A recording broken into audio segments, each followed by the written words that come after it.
in Mobile Legends Bang in World Esports Championship in 2022, and we have a few questions. So the first question: are you satisfied with your performance in this match? I think the boys are quite happy, but they are not overconfident because our motive is to go straight into the finals. So for the next question, what is your key factor to help you to win in this match? Menangkan Momolin, menangkan Golin dan mid lane. Even you have won this match, do you think that you will improve for your next match? Cakap orang. Dah menang match ni, perlu improve tak untuk next match? Kita nak akan buat lagi the best lah daripada sebelum ni. InsyaAllah kita akan buat lagi power. So you will face other country in your next match, right? Will you use the same strategy on the next game? Maybe tidak. Kita akan gunakan strategi lain lah. Sebab setiap team ada strategi orang, so kita orang ada strategi untuk counter orang. So for the last question, what is your biggest challenge to beat your opponent? What the biggest challenge to beat an opponent? Team mana yang bagi dia? What the big The biggest opponent to beat the opponent is about we studied them. We need to Melayu je. Kita nak kena beat diorang daripada segi strategi dengan drafting itu je lah kot. Tadi macam panjang. Okay, that's all for my question. Thank you for your time, and I hope the best for your competition. Thank you so much. Thank you.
Hi guys, back again with me, Putra Sutopo as your fellow host.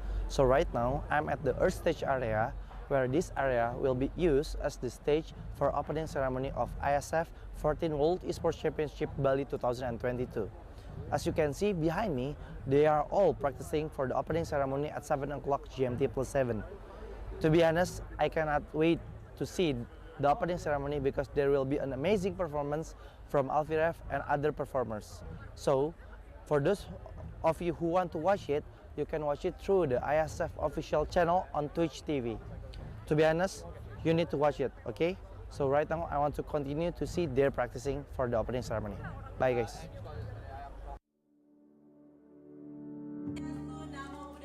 Salam kebajikan. Apa kabar teman-teman media semuanya? Luar biasa.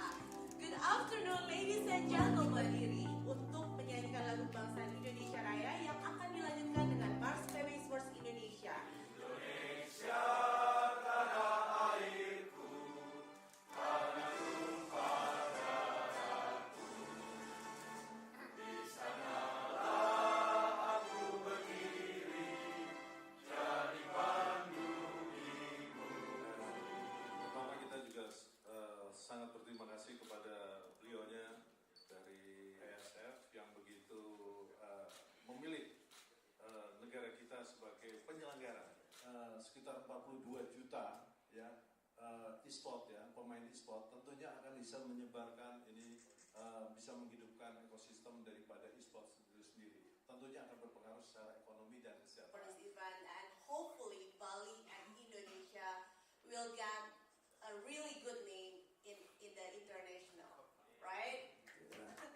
is going to influence a positive creativity in humanity and a new way to socialize, a new way to be together, a new way to be friends. When a parent looks at a kid in the computer with headset on and talking, Salam Esports.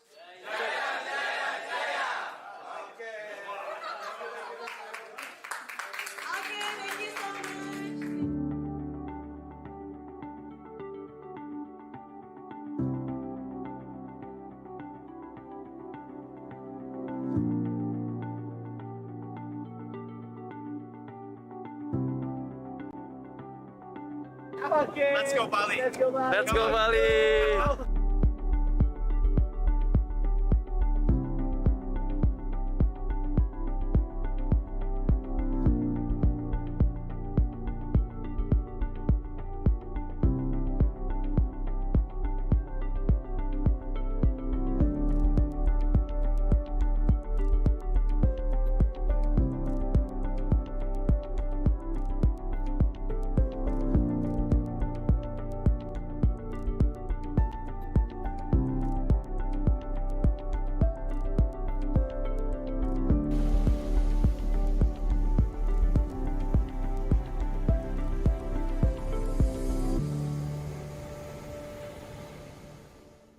Okay, so today we have Argentina that will be competing in Mobile Legends Bang Bang in World Esports Championship 2022, and I have a few questions to ask. Okay, so the first question, are you satisfied with your performance in this match? ¿Están contentos con la performance que tuvieron? Sí, estamos contentos y conformes. Yeah, we're really happy and up to our standards. So the next question, what is your key factor that helped you to win in this match? ¿Cuál es el factor clave que les ayudó a ganar en este partido? La unión entre todos y la confianza entre uno y el otro. The union among us and trusting each other on all the decisions we had to make. For sure. So even you have won this match, do you think there are things that you can improve to the next match? Incluso aunque no hayan perdido ningún partido, ¿creen que hayan cosas que tengan que mejorar para el próximo partido? Siempre hay cosas que mejorar y hay que ver los errores individuales también. ¿Cómo que, por ejemplo? Posicionamiento, visión, comunicación. There are always things to improve, not only in the macro game but also in the micro game. Like we could do like some better like visualization on the map and positioning ourselves on the map. So we're going like rewatch our match and check what we did so we don't make the same mistakes for the next match. So you will facing other country in your next match. Will you use the same strategy on the next match? ¿Vamos a la misma estrategia contra el próximo partido? Sí. Vamos a salir con todo. La idea es ganarlo todo. Somos la selección de Argentina y vamos a salir a ganar. Yeah, well, it obviously depends on the pick and like the rivals we're going to have. But yeah, we're going to give all of us to the match. We are Argentina, we're proud of it, and we're going to show what Argentina is.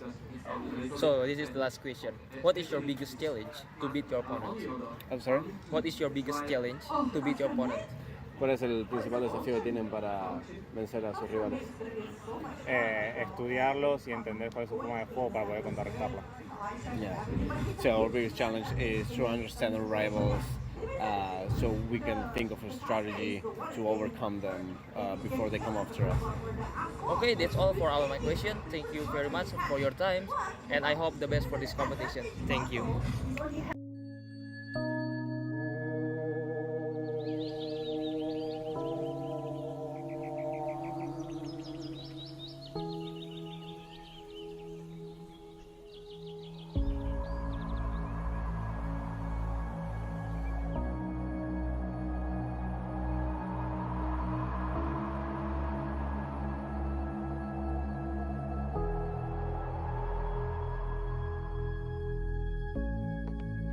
Okay, so here we have Gabian for Honest Sport, and I have a few questions to ask.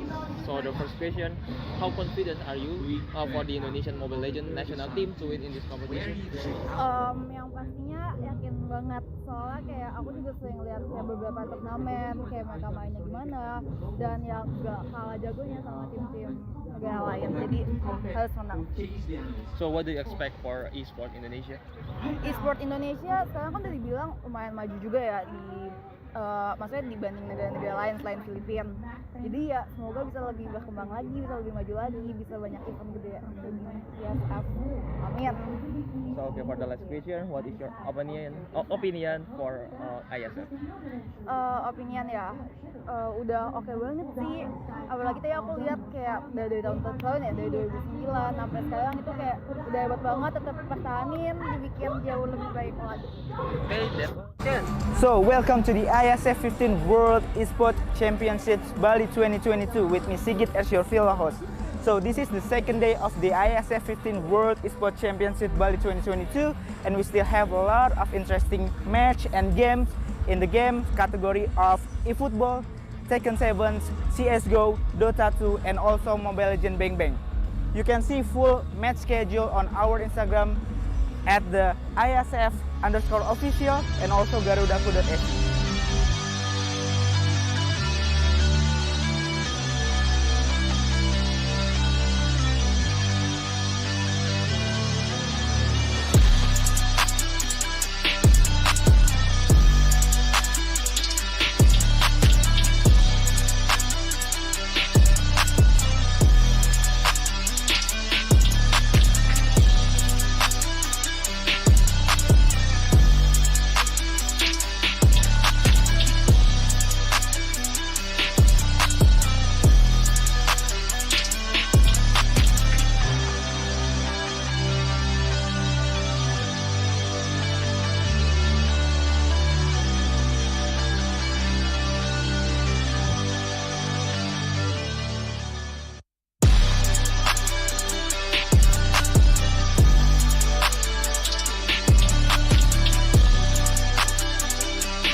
So, before we go, did any of you miss the excitement of the day one? Don't worry, here's the recap day one of the IESF 15 World Esports Championship Bali 2022. Enjoy!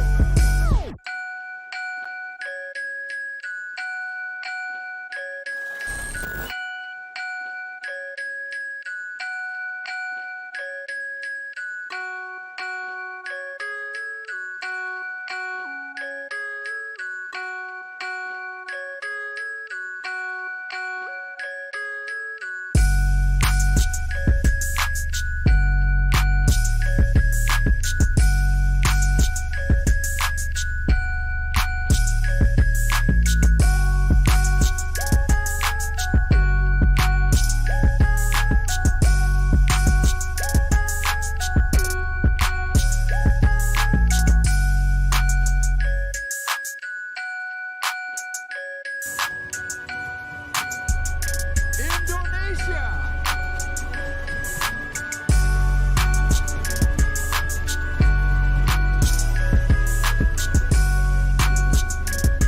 Saya membuka secara resmi 14 World Esports Championship.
Indonesia's Next Top Model Cycle 3, Sabtu dan Minggu, jam 7 malam.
Malaysia that will be competing in Mobile Legends Bang Bang in World Esports Championship in 2022, and we have a few questions. So the first question, are you satisfied with your performance in this match? I think the boys are quite happy, but they are not overconfident because our motive is to go straight into the finals. So for the next question, what is your key factor to help you to win in this match? Menangkan Momolin, menangkan Golin dan mid lane. Even you have won this match, do you think that you will improve for your next match? Cakap orang. Dah menang match ni, perlu improve tak untuk next match? Kita nak akan buat lagi the best lah daripada sebelum ni. InsyaAllah kita akan buat lagi power. So you will face other country in your next match, right? Will you use the same strategy on the next game? Maybe tidak. Kita akan gunakan strategi lain. Sebab setiap team ada strategi orang, so kita orang ada strategi untuk counter orang. So for the last question, what is your biggest challenge to beat your opponent? What the biggest challenge to beat an opponent? Di mana yang bagi dia? What would be? The biggest opponent to beat the opponent is about we studied them. We need to Melayu je. Kita nak kena beat diorang daripada segi strategi dengan drafting itu je lah kot. Tadi macam panjang. Okay, that's all for my question. Thank you for your time and I hope the best for your competition. Thank you so much. Thank you.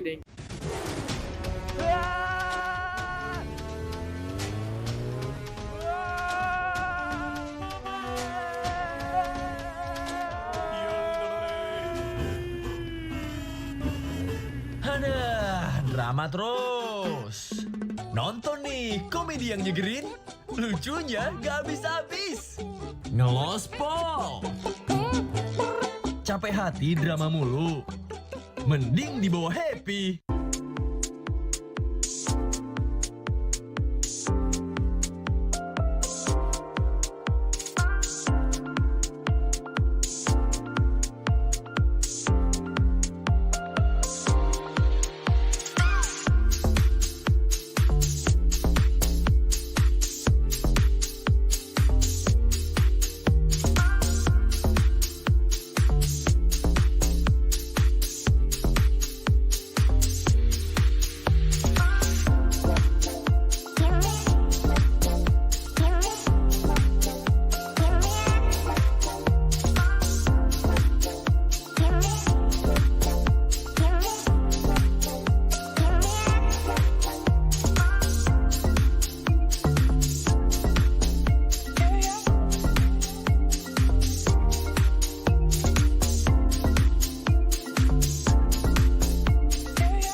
in again at the IESF 14 World Esports Championships Bali 2022. This is the day of the IESF in Bali. So, we've been through a lot of excitement in day 1 and day 2. The competitions between countries around the world is increasingly becoming more competitive and a lot of action here. So today we have 5 different games category that will be played, like eFootball 2023, CSGO, Mobile Legends, Dota 2, and also Tekken 7. So before that, I remind you to follow our social media so you can see live updates, see match schedule and result on the IESF Instagram, IESF_officials, and also garudaku.ac. Before we go watch today's match, here's the some recap day 1 of the IESF 14 World Esports Championship Bali 2022. This recap is dedicated to you guys, so enjoy the show.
All right. Welcome back again on IESF 14 World Esports Championship Bali 2022. Right now we are still on the air stage for Mobile Legends Bang Bang.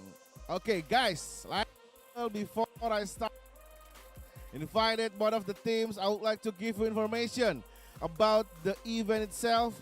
So the IESF 14 World Esports Championship will be a part of the Indonesia Esports Summit 2022, an annual celebration of the country's esports ecosystem initiated by IESF and PBSI, with the goal to involve all esports stakeholders in Indonesia, including game publishers, game developers, pro teams, athletes, influencers, brand, community, media in the country, of course. And now here we have more than 600 international athletes, 106 countries, 596 offline match. An esport event with nationalities competing offline, and this is the last outdoor esports competition in Southeast Asia. With 4 marvelous, gorgeous thematic stages, we have Earth, Air stage, Ice stage, and Fire stage. And we have 6 games include CSGO, Dota 2, Mobile Legends Bang Bang, PUBG Mobile, eFootball 2023, and Tekken 7. Especially for CSGO, there is not only a CSGO male, but also we have the CSGO female tournament of this year. Alright guys, this is the first match of today, best of 3 series. Who's gonna go to the next round? Let us invite the team for the first match of the day. And now, please welcome Cambodia!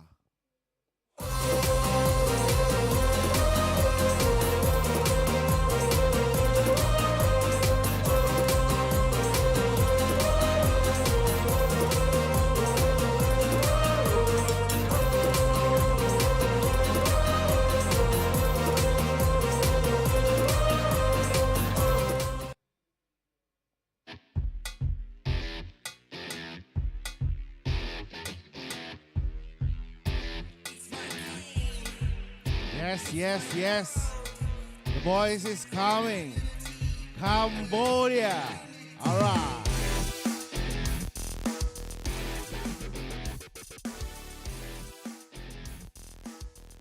And now, please welcome Malaysia.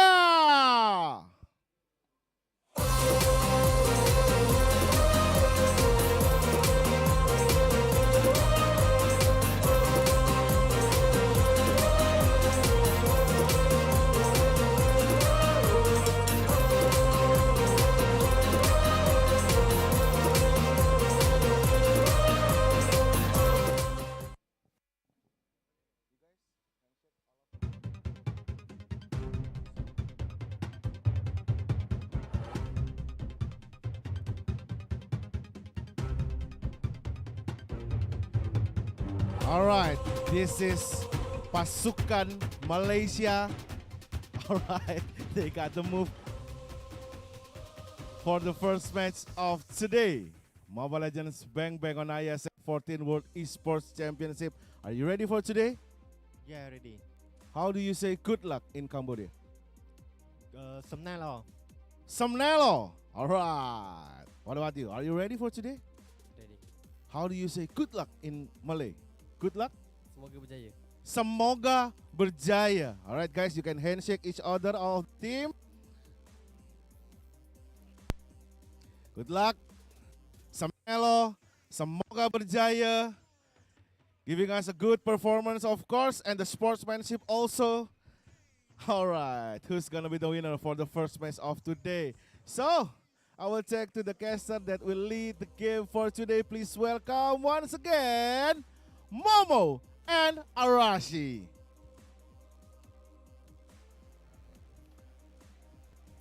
Thank you very much for that amazing welcome. Mr. Uncle Jer. It's your Jer. caster speaking. It's Arashi and Momo-chan. Hello, everyone. Put in the combo name in the comments if you want to. But we are back on this beautiful day in Bali for IESF 2022. And it's the first match between Cambodia and Malaysia. Yet Yes. another Southeast Asian battle. Yes, it's an upper bracket match for today. But today, like yesterday, we will have 3 matches for today. So please stay tuned until finish because it's gonna be, a long day. It's already been, it's day number 3, right, for today. So I think we already had 2 teams that need to go back and to say goodbye yesterday. Unfortunately, we Namibia and also Slovenia that has to leave this tournament, but we still have another team. They are still competing in this tournament, and now for the first match, Cambodia and also Malaysia. Both of the team look very strong, especially Cambodia, even though they met Namibia in the first day, but Malaysia actually almost got their first 3 games when they beat Vietnam? No, sorry? Malaysia and Vietnam, right? Vietnam, yes. Vietnam almost turned back the table in the first day when they met Malaysia, right? It's almost their first 3 games for Malaysia, but finally they succeeded to just close it with 2-0. But today, I think Cambodia is totally different than Vietnam. Both of the team look very strong, but I just feel that Vietnam, they always try to give us something new each day, right? Like yesterday they beat Namibia as well, looking very fast. 6 minutes game from Vietnam, but today 6 minutes. 6 minutes yesterday, but today I don't know. We have to see. It's a completely different situation. Mhm. But before that, the IESF 14th World Esports Championship is supported by wonderful Indonesia, Kemenpora, NOC, and KONI. Yeah. And of course, a big, amazing, massive thanks to all our sponsors: JHL Group, JHL Auto, Nusa Pay, DAS, Gudang Crypto, Pertamina, Taiwan Excellence, Hydro Coco, IndiHome, Telkomsel, HIN, Episode Hotel, Merusaka Nusa Dua, our amazing venue, of course, Minaski Global, Indonesia Football E-League, ESID, and Lemon ID. Yeah, and thanks for our media sponsor, media partner here. We have Net TV, Trans7, Deticom, Esport ID, Video.com, Dunia Games, and also we have Dance TV and Dance Play, Merah Putih, Bola Score, and also Kami Bijak. This event won't be possible without all the amazing support. So thank you very much. But now back to business. This match, there's a lot of aggression that you can predict going to happen. Yeah. We saw that Malaysia against Vietnam, it's a bit of a slugfest, but Cambodia sometimes, occasionally, comes out with something completely unexpected. But Completely different, what yeah. they can expect, though, is this amazing prize pool, a total of $100,000. Oh yeah, look at Money. that. Money. For the champion, they will take home 50k US dollar. For the runner up, they will just take 30k US dollar. And for the third place, they will have to 20k US dollar. And as you can see, the total prize pool is very, very big. This is the World Championship 2022 from the IESF for the tournament format. We already have the 8 teams that will be played in the double elimination system here. Right. But now we only have few left. We're down to the top contenders here, which is why the matches are only gonna get more intense, more interesting, and usually it will get a lot slower because now any kind of mistake will be very, very difficult. And today, Cambodia against Malaysia, Argentina against Indonesia, and Vietnam with the opponents to be disclosed afterwards, depending on the results of the first 2 matches, of course. So we have a lot to look forward to, but in case you guys missed it, especially yesterday, it was a very interesting situation. Indonesia actually coming out on top against the Philippines. The Philippines. And afterwards, you can see that it's Namibia and Vietnam, and of course Slovenia and the Philippines. And now, as a result, we have, for the most part, the upper bracket slots filled in already, and we can look forward to even more intense matches. Yeah, agree with that. 6 teams left in IESF, and who's gonna be the big 4 first, right? Who's gonna secure the slot into the final bracket? Not grand final, but only the final bracket, because who's the strongest will stay in the upper bracket. And today we will have maybe another team that need to say goodbye, because we also have a lower bracket match for our last match for today. Exactly. It's always a very tough situation when you have to say goodbye to a team that they have tried so hard, they have invested so much time and effort, but unfortunately, competitive nature of the tournament means that there must be a loser and a winner. But of course, we have all the teams in IESF right now have our full support, and we hope you guys at home will also give all these teams your full support. Even though your main team, the team you support, might be a different team, you can't help but respect your opponents that are matching up with them in IESF.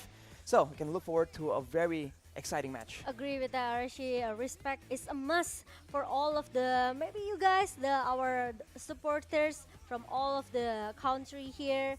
And welcome to the day number 3. And let's talk about Cambodia and Malaysia. We know how strong Malaysia, especially for Mace.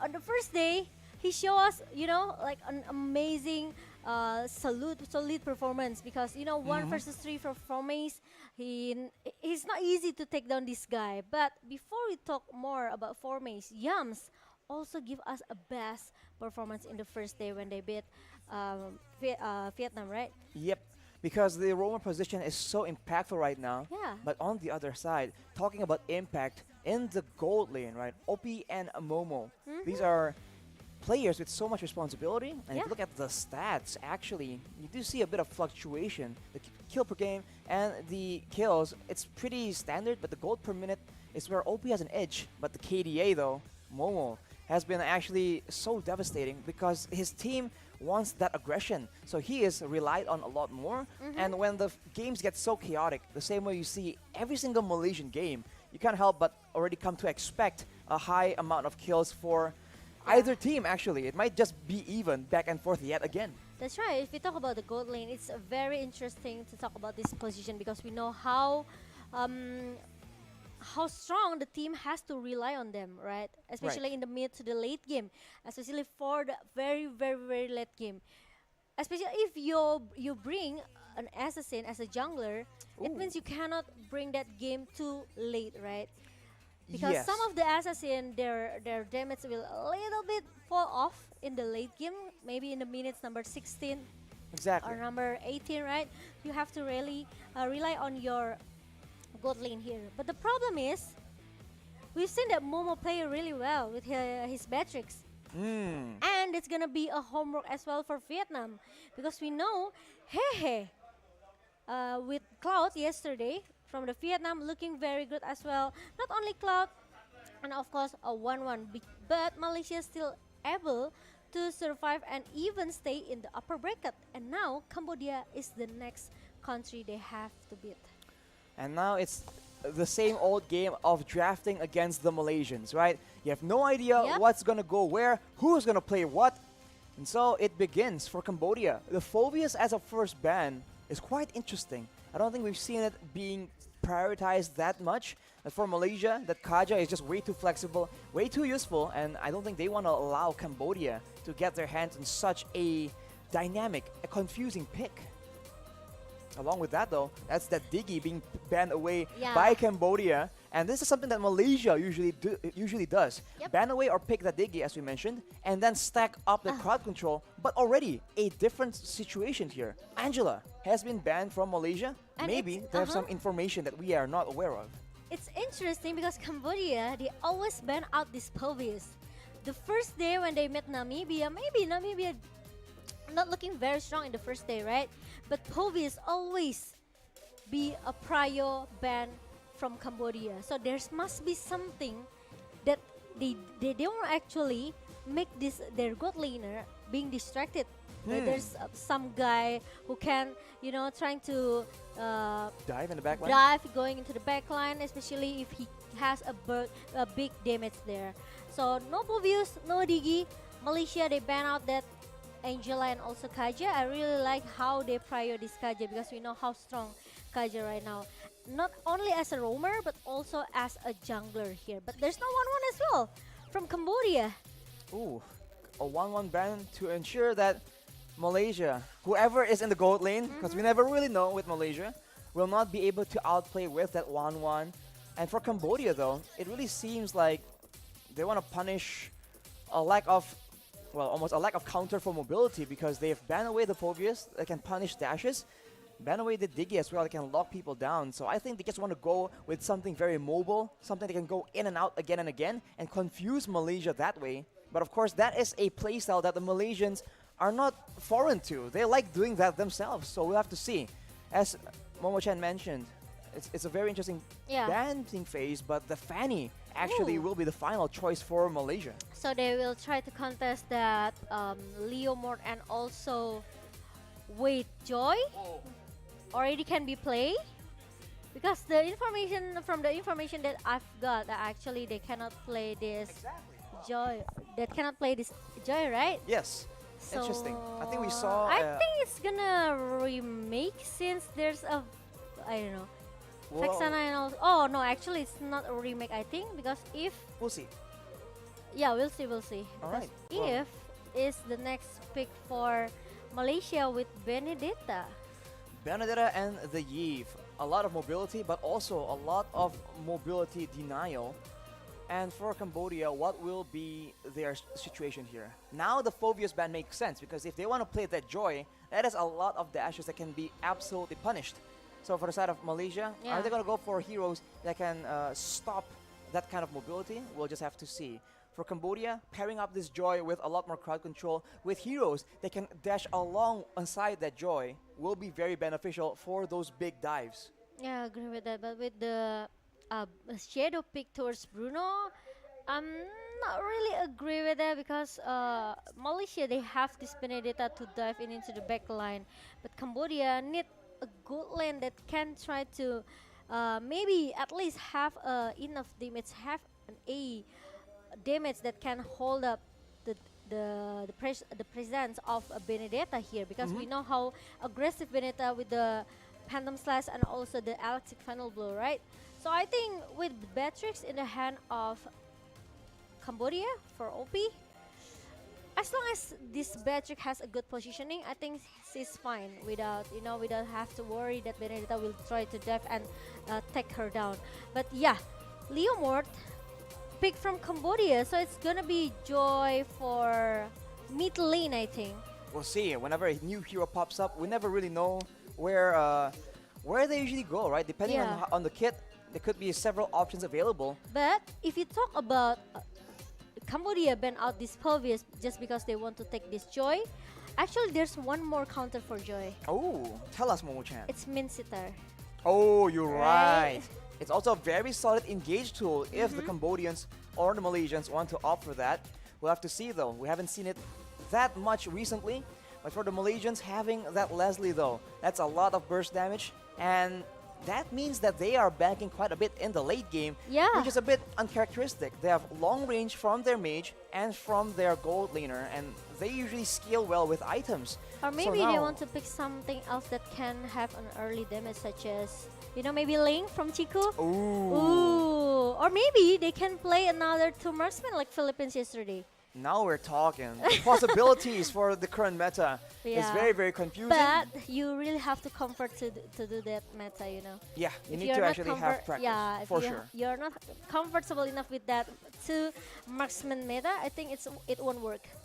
But on that note though, Mathilda and Atlas banned it from Malaysia, so they understand that their backline is a lot more vulnerable compared to Cambodia's. And for Cambodia, banning away the Grok for the CC immunity and also banning away the Akai for the disengage. So Cambodia wants blood for sure.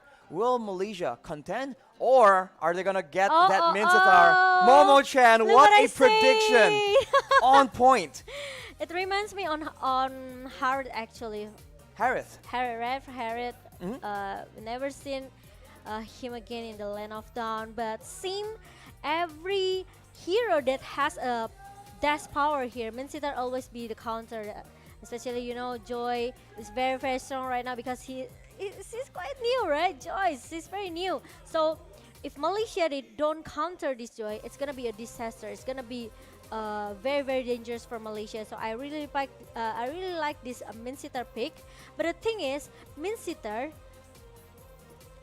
it's in my humble opinion, I just feel that he doesn't have enough movement speed, you know, right?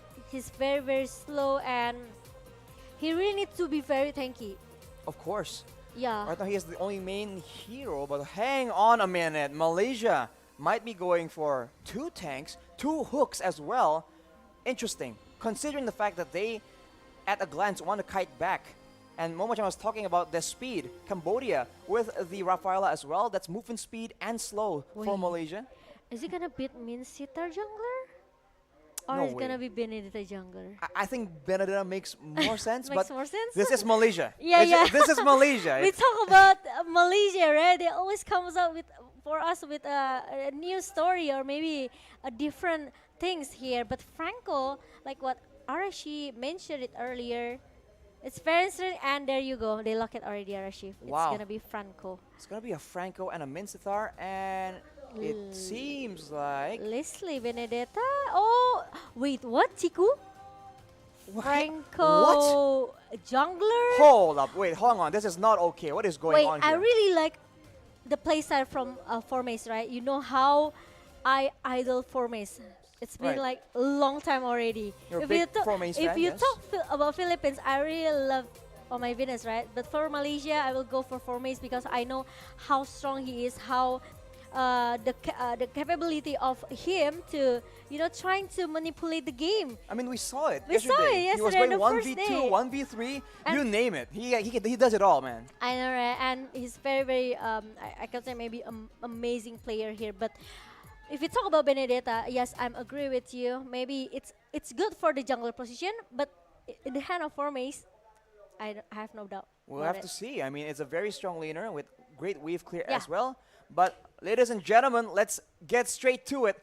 Game number 1 between Oh my Cambodia God. and Malaysia. And as we suspected, it's a Franco in the jungle from Chiku. What in the world is going on? Wow. Wow, okay. I guess with Malaysia, it is what it is. It is what it is. There's no point being surprised anymore. But now, But look I'm at that quite already. surprised, yeah. Ty actually trying to make a bit of a distraction, but he might just get punished. Chiku and Yums going in aggressively, and Ty will be able to dash away on that Rafaela. But unfortunately, it does seem like Yums is going to be attacked by Deja, but everyone backs away. It's just all good. But Ty will be recalling, and that will be Malaysia just having a lot of pressure in the early game. But I think the concern here for Chiku on that Franco is the farming. because with that bounty hunter emblem, he's gambling on actually getting very fewer camps and actually ganking a lot more. It fits the Malaysian playstyle, but we'll have to see if Cambodia has an answer. Yeah, let's see. It's quite, maybe a little bit tricky here because they will bring that Franco jungler. It's new for me, to be honest, but I really like that Min Sitar pick here. So we will see what will Malaysia do with this Franco jungler. But Dija will comes and try to clear the minion as soon as possible. And Formis, I think he can still trying to clear the top lane without any concern that coming from the Cambodia team here. And Boom still able to let the passive playstyle coming from Formis here, because Formis seems need to get the level 4 first. Right, with level 4, Formis becomes a completely different hero. He does have the combo with the Petrify and the Electro Final Blow, but for now, it just seems like it's a very wave management, wave-heavy situation. But look at that fight, Chico guys getting bursted down. First blood picked up by Deja on that new hero, on the Joy, but that will be Moon trading back a kill. The turtle, though, gets stolen in the middle of everything by Lutu, and the Malaysians, they want vengeance. They keep going in, and Yums is chasing down Boom. Boom gets taken down, and then everyone else follows suit. That's a double kill for Yums, and the Malaysians assert their dominance. Wow, and let's see. Malaysia, they still able to get the third kill here, especially for Yums, right? With that 2 kill. This is what I see from Deja. Now, is he still level 1? No, I think he has. Oh, it's level 4. Okay, so it's. Exactly. This hero is just so mobile, and there's so much burst potential. You don't really notice it, but the small amounts of crowd control combined with the dashes, it's just completely annoying to deal with. And in that mid lane, look at that wave clear. It just gives the Cambodians a lot more wave clear to play around with. But of course, against 2 hooks from the Malaysians, it might be a bit too dangerous for them to not watch where they are gonna move. And Yums, I think it's kind of important for his presence, and Momo needs to flick out because he saw 3 members in the bottom lane trying to punish her and giving a pressure since the early game.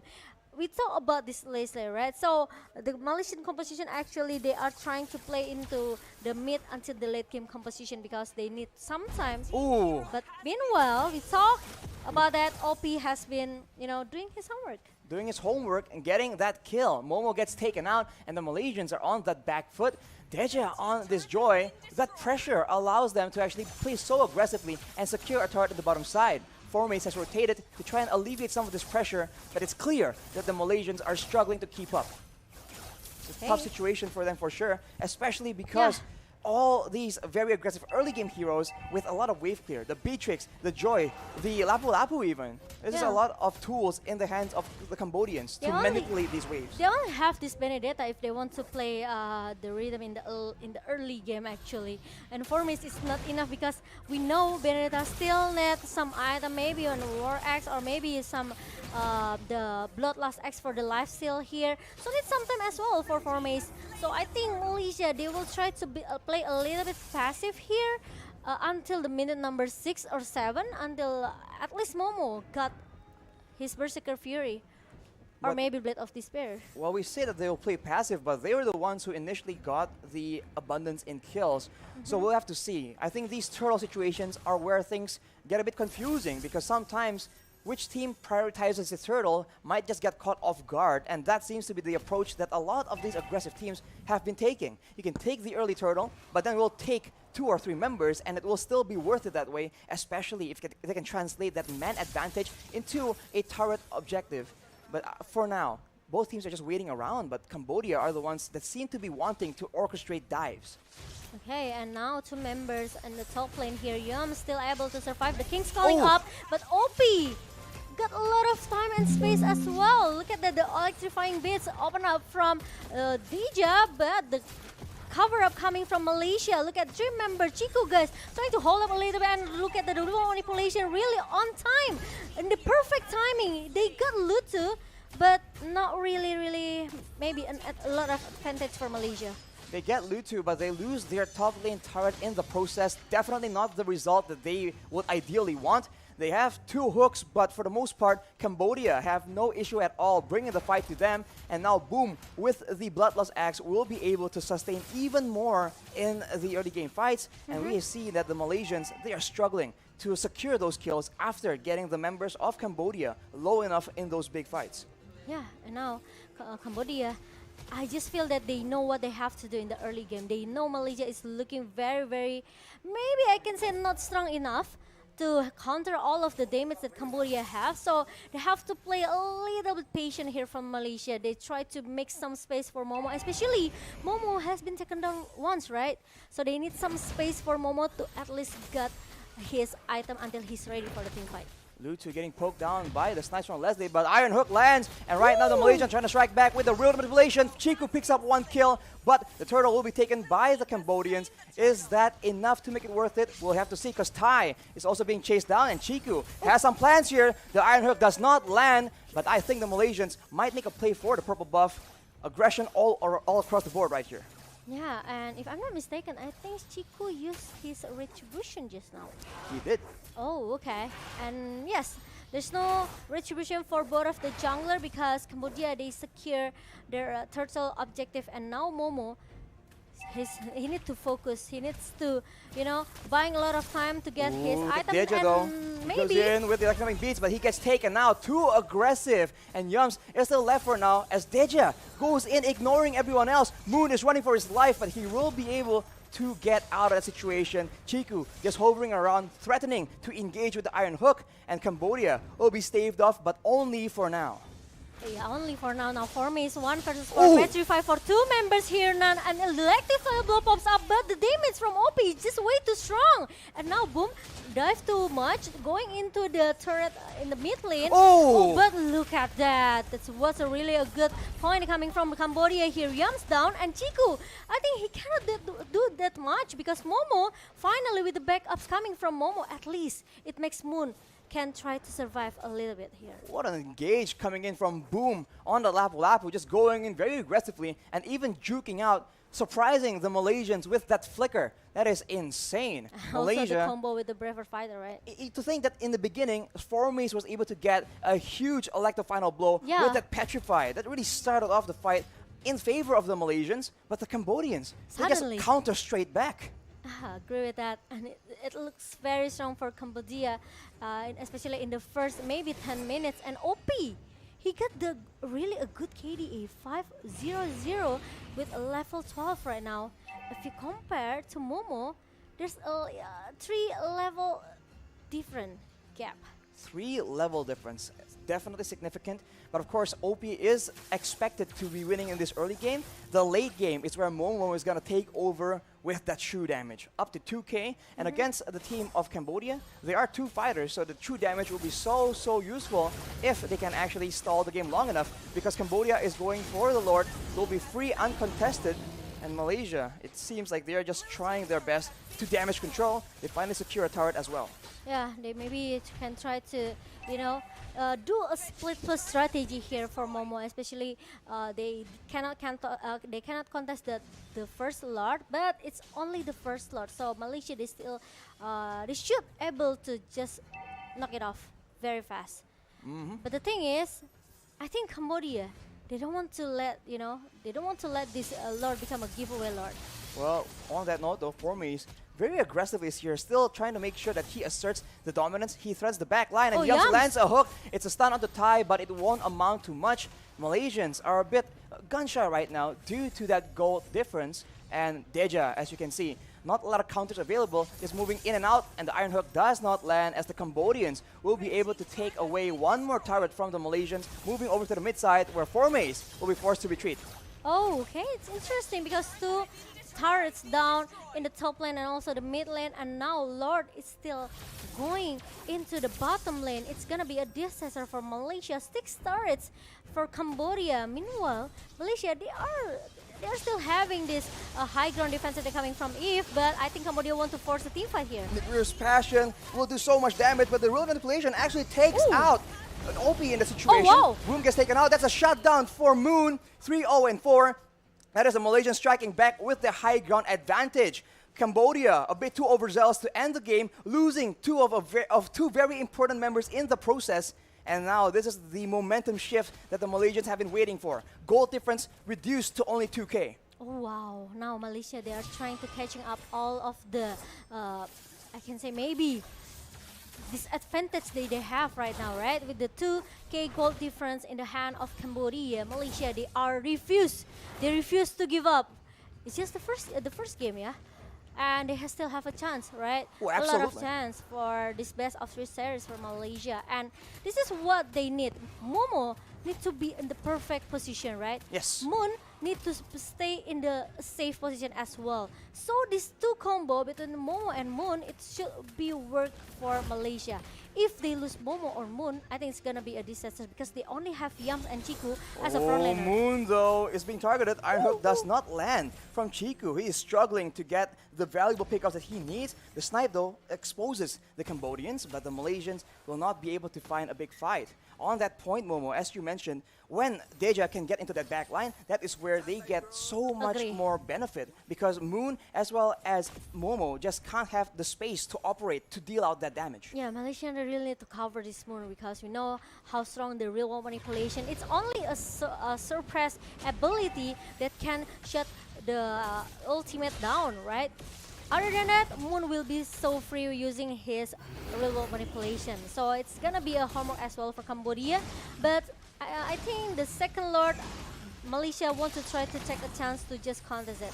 Ways has rotated, but look at that. That's an in-game from the Cambodians. But the lookout from the Lord actually benefits the Malaysians. Electric final blow in the back line from Formaze, and Moon does a lot of damage. But oh no, OP is still alive, doing a lot of damage, and that will be the Malaysians dropping one by one. Momo, the only one left as the Cambodians claim victory in that massive team fight. Now Momo really needs to recall because look at that. The minion is going into the base of Malaysia. Momo needs to clear as soon as possible because the 3 member from Cambodia seems they want to focus on the base. 0 seconds jumps will spawn and the waves will not reach the base in time. Now the Malaysians have a chance, but look at that damage onto Momo. Bandit's Rage, there's just a lot of damage in the hands of OP that they cannot ignore. The Malaysians are able to survive, but that's for now. The Lord is marching down in the bottom lane as well. The Cambodians definitely want to make use of this huge momentum shift, and they might just be able to do it. But of course, the Malaysians are in their base. They have a chance here. Yeah, especially bring this Joy into the late game composition. I think it's not good for Malaysia. That's a concealed play from the Cambodians. They are trying to get a decisive fight, but they won't be able to find it as the Malaysians zone away. Ruined Manipulation is too far back in the back, and we can see that Yums gets taken out, and it's still a really back and forth situation, but the Cambodians are able to take out Yums, so there's no engage, no front line for the side of the Malaysians. Yeah, the ultimate type pops up going into the hand of OP, and now Cambodia, they are trying to force themselves going into the top lane here, trying to take the best turret of Malaysia, and they succeed. And now it's gonna be the next mid turret here, and it's gonna be the left base turret for Malaysia. So I think it's gonna be a disaster. Look at that, the Phantom Sin pop up. Moon trying to survive here with a good positioning. The Ruang Manipulation pop up. I think Cambodia, they will take the game number 1 RSG without any doubt at all. I could say Joy is very, very strong in this game. Insane amounts of damage coming out so fast from the side of Cambodians. And the Malaysians, they're usually at home in those fast-paced situations. Unfortunately, they are forced to accept defeat in game number 1. Yeah. And Cambodia, against all odds, against the Malaysians, they have prevailed. Yeah, they try so hard actually because they have this high ground defensive that coming from Eve with the remote manipulation. But the thing is, it's not gonna stay that too long, right? After the remote manipulation being popped up, there must be like some suppress ability. Just need to knock up him and try to cancel the ultimate, right? But the problem is Cambodia, they already have a lot of damage here. They already have a massive damage coming from OP with this Beatrix, so they don't need the suppress ability. They just need to dive in and trying to make this Moon very, very low. And this is what makes Moon actually kind of maybe have a war really comfort for him. I mean, the best crowd control is death as a lot of people say. Agree. If you take a look in the early game, it does It's- seem like the Malaysians have some momentum, but then the Cambodians, they just take over. They got the first momentum actually with the 3-1 trade kill point here, but the problem is once Momo down, it's just like a snowballing moment for Cambodia. It's really a good petrified coming from Mace, but after that, you know, Cambodia just answered it with the flicker and also the braver fighter they come from Boom, and it changed everything. Yam's down, but the problem is, look at that Moon. He's being punished. He got a lot of poke damage coming from OP. That's the problem. Malaysia, they don't have anyone can dive going into the backline comfortably because they only have 4 mates. It means 4 mates need to be very, very tanky and have a massive damage at the same time. And it's not easy for Benedetta when it comes to the hybrid Priority. build, right? Hybrid build, yes. Right? Yes, and hybrid priority as well. Because we know that for mace, he also realized these Yams and Chiku guys cannot be a true frontliner, cannot be really a proper tank, in my humble opinion, because we know that Chiku, once the Iron Hook missed, he cannot do anything. He needs to reset it again. He needs to wait until the cooldown for the Iron Hook comes back. And Yams with the King's Calling, that's the only way how they stop Joy with the Rhythm of Joy. So I think once Yams done, it means nothing for Malaysia. Deja is definitely one of the main issues here, but the match MVP will be OP. 0, 1, and 2. Oh, sorry, 8, 1, and 2. With a 900 GPM, he was doing a lot of damage from relative safety. We can see that there's only one fight where Moon was able to actually target him using the real-world manipulation. Other times, not even close. Deja here, the mid laner, with a 2, 0, and 5 score, he was doing a lot of damage, and that is just crazy. The mobility. It's like it's Harith on steroids, man. He can just go in all the way in the back. And you can see that despite having the King's Calling, despite having a Franco that can suppress these mobile heroes, he is Agree. able to just go in, and there's no solution at all from the Malaysians. Actually, the mid-sitter pick is very, very a smart move from Malaysia because it's only here that maybe effectively counter this Joy, right? But the problem is they bring a Leslie. That's the only problem. Leslie need a really some time to farm and at least get her his 2 items here for Momo, right? Yep. Meanwhile, Cambodia, they have a lot of composition in the early game. They have a Batrick, they have Ravella especially, right, with the Holy Healing. They need some Dominance Eyes or maybe you know, a lot of items that can try to stop or maybe lower the lifesteal coming from this Ravella. Deja with the Rhythm of Joy, it makes Malaysia, they just need to punish the Yams as a frontliner. Once there's no King Callings, the Joy will be very glad maybe with all the ability that he has. With this Rhythm of Joy, with the electrifying beats, we know if Joy hit the beats perfectly, it means a lot of massive damage that he can has. A lot of damage and a lot of mobility as well. Agreed. And as you mentioned, Momo-chan, Yums has to do so many things. Engage, right? Deter any attacks and use the King's Calling. It's just way too much for one person, and maybe they have to shift the jobs around for the side of the Malaysians, because as we saw earlier as well, the wave clear game, Malaysians were struggling really hard to match the control from all these different lanes. And Yeah. to make matters worse, with a Rafaela in the hands of the Cambodians, the speed across the map, the Cambodians were always the ones who were proactively making those movements first. The Malaysians are always forced to react. And even when they arrive later, they get cut off because Deja on that Joy, as you mentioned, the mobility is quite insane. I'm not sure if that's Yeah. even fair. In my opinion, I think there needs some crowd control here from Malaysia. For sure. If they bring clean or maybe bring Brody with the stun, with the corrosive strike, I think that's much effective for Malaysia to at least hold Cambodia in the early minutes, right? In the first maybe 6 until 8 minutes, I think Brody's still able to do that. Or maybe Clean, because Clean has a really huge basic damage, right? It is a lot stronger in the early game, and maybe in this meta right now, the early game matters just as much, because there's no way your opponents who have a stronger composition will let you just cruise into the late game. They will keep punishing you, and Cambodia, we see right here, absolutely tries their best to do that, and it worked out. Yeah, Malaysians were so they're in such a tough situation. Yeah, and the first day and the second game, we've seen a lot of, a fast game here. 6 minutes game, 8 minutes game, 15, 12, 11 minutes. It means that the team who are very, very dominate the game, they can get that early, the early tempo here. So they can keep snowballing and snowballing until they finish the game, right? Right. It means the early game is very, very important right now.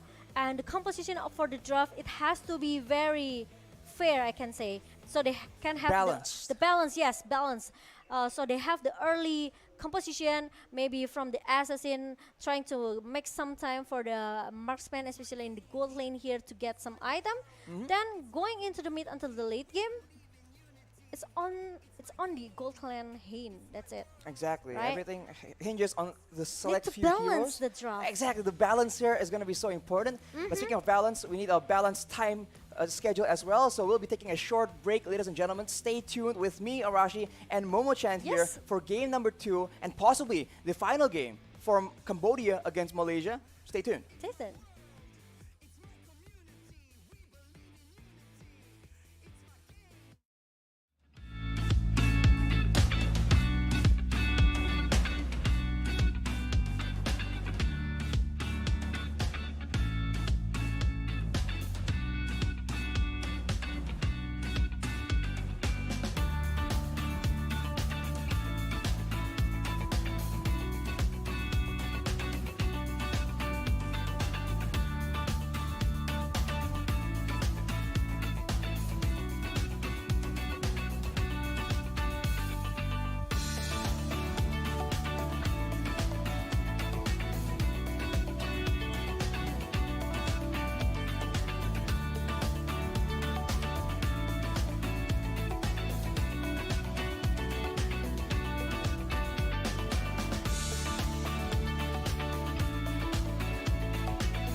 This crowd control like Atlas and Digi Dynamic definitely is something to think about.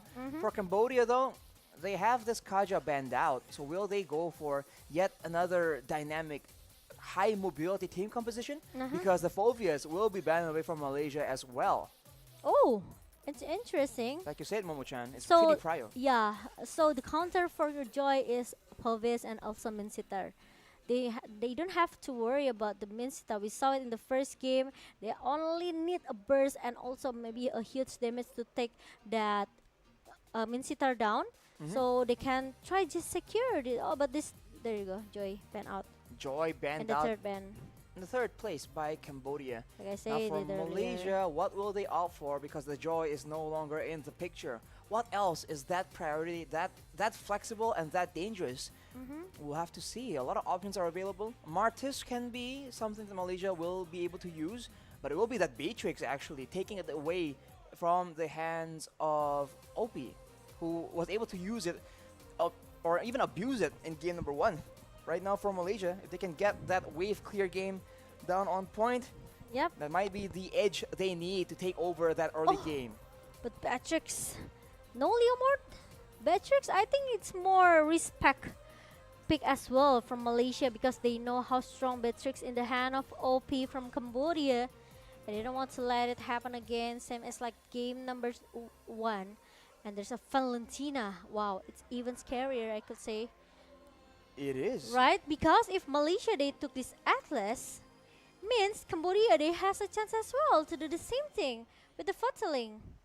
Well, it will be a Brody though, See? so This is what I said. a lot of priority to burst damage to pick off for Cambodia.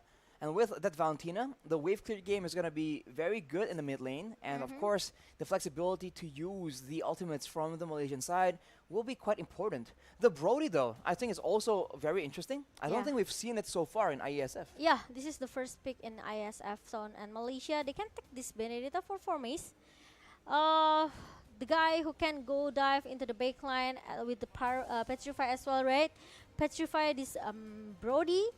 At least make him to stay for 2 seconds. Then after that, use the active funnel blow. He also have the eye for an eye to make sure that the curse of strike from Brody is not connect to him. Or but it's gonna be Lapu Lapu. Oof, that is gonna be Lapu Lapu in the hands of Formes though. We've seen the impact that they can have in the early game, and even from Cambodia in game number 1, that Lapu Lapu is so dangerous, especially with the right composition, with the right backup, because you can see that in one fell swoop with the use of one ultimate, he can zone away the rest of your back lines. For Cambodia, they will go for, well, they're hovering over this Lolita. It makes sense though. Charging up that Numeron Blast will deter the rest of Malaysia to follow up on a big engage if Formes or even Yums goes for that big dive. Okay, and now there's gonna be Lolita as a counter for Beatrix and Matilda here. So there will be a Guardian Bulwark to handle all of the damage that Malaysia has. Especially we know how painful the Soul Bloom in the early for Matilda, right? Yes. So Lolita, this Lolita could be the counter, could be the answer for Cambodia. But going into the second banning phase, it's gonna be Eve. Eve and Gushen. Okay. Huh. Malaysia, I mean, I didn't think that there's a lot of setup per se for a Gushen or for a Eve to be that devastating. But of course, Cambodia probably have other things in mind as well. So now, final ban for Malaysia after banning away that Fanny. I think the Assassins in the jungle is definitely what is concerning for both these teams. Leomord, though, will finally be banned out as well. On paper right now, the front to back really favors Malaysia. The team fight favors Malaysia, so I think Cambodia will go for an Assassin to maximize especially the early game situation where they can go and gank the side lanes on the back of the stun from the roamer or the gold laner himself, and Carmilla actually will be the one in the jungle, so I'm completely wrong. Okay, but it's okay because we've seen Carmilla in the first day, right? Because Yes. this Cambodia team, they always like to use this Carmilla as well. So Cambodia, they know with this Carmilla, with the Curse of Blood, they know how to make the combo between the Curse of Blood and also the Numeron Blast. So the crowd control for Cambodia is enough, and the Valentina, it depends on who will he copy right now. Because He has Matilda with the Circling Eagle as the frontliner of Malaysia. You can copy that, but now Shadow picked to Akai with a heavy spin. It's gonna be another option as well for Valentina in the hand of Cambodia. Right, so a lot of crowd control already, but the damage Kagura. is gonna be what is concerning Oh here. my god. Valentina can provide enough with the Shadow Strike and the King Shift, but for Malaysia, having a Kagura right now, a bit of security, outplay potential, and of course a huge burst follow-up depending on who engages that fight. But for Cambodia, are they gonna go and select that Cho? It will not be for now. They keep us guessing way too much, man. I was gonna say maybe they can try to pick this Yuzong, right, for going into the backline. But I think they don't have to worry about the backline from Malaysia because they are going into the dive, trying to break the frontliner of Malaysia here with the direct Shadow pick, but it changed again into Paquito. The Paquito actually gets locked in by Cambodia. All right, so a lot of burst damage, a lot of utility NCC in the hands of Cambodia.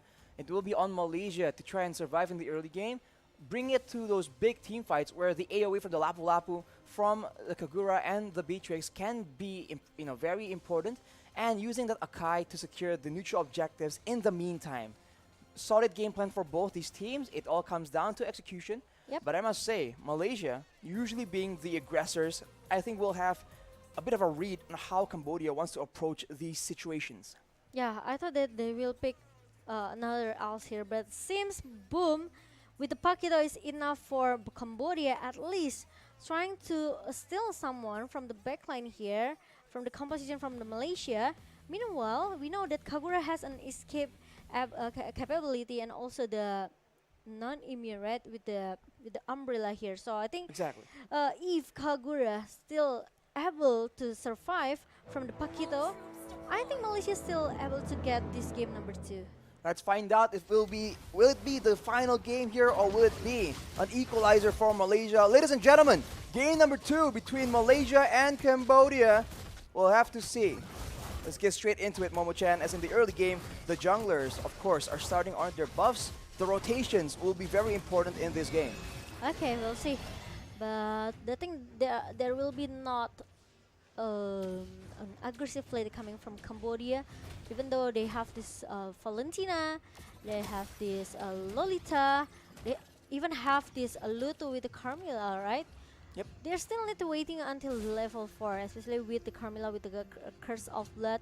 It will be very, very flexible for the team fight here. Meanwhile, Momo got a lot of poke damage from OP with his Brody. This is what I said in the first game. If Malaysia, they bring at least Melissa or maybe Brody, it could be a different story though. Oof, Thai being very aggressive on the Lolita though.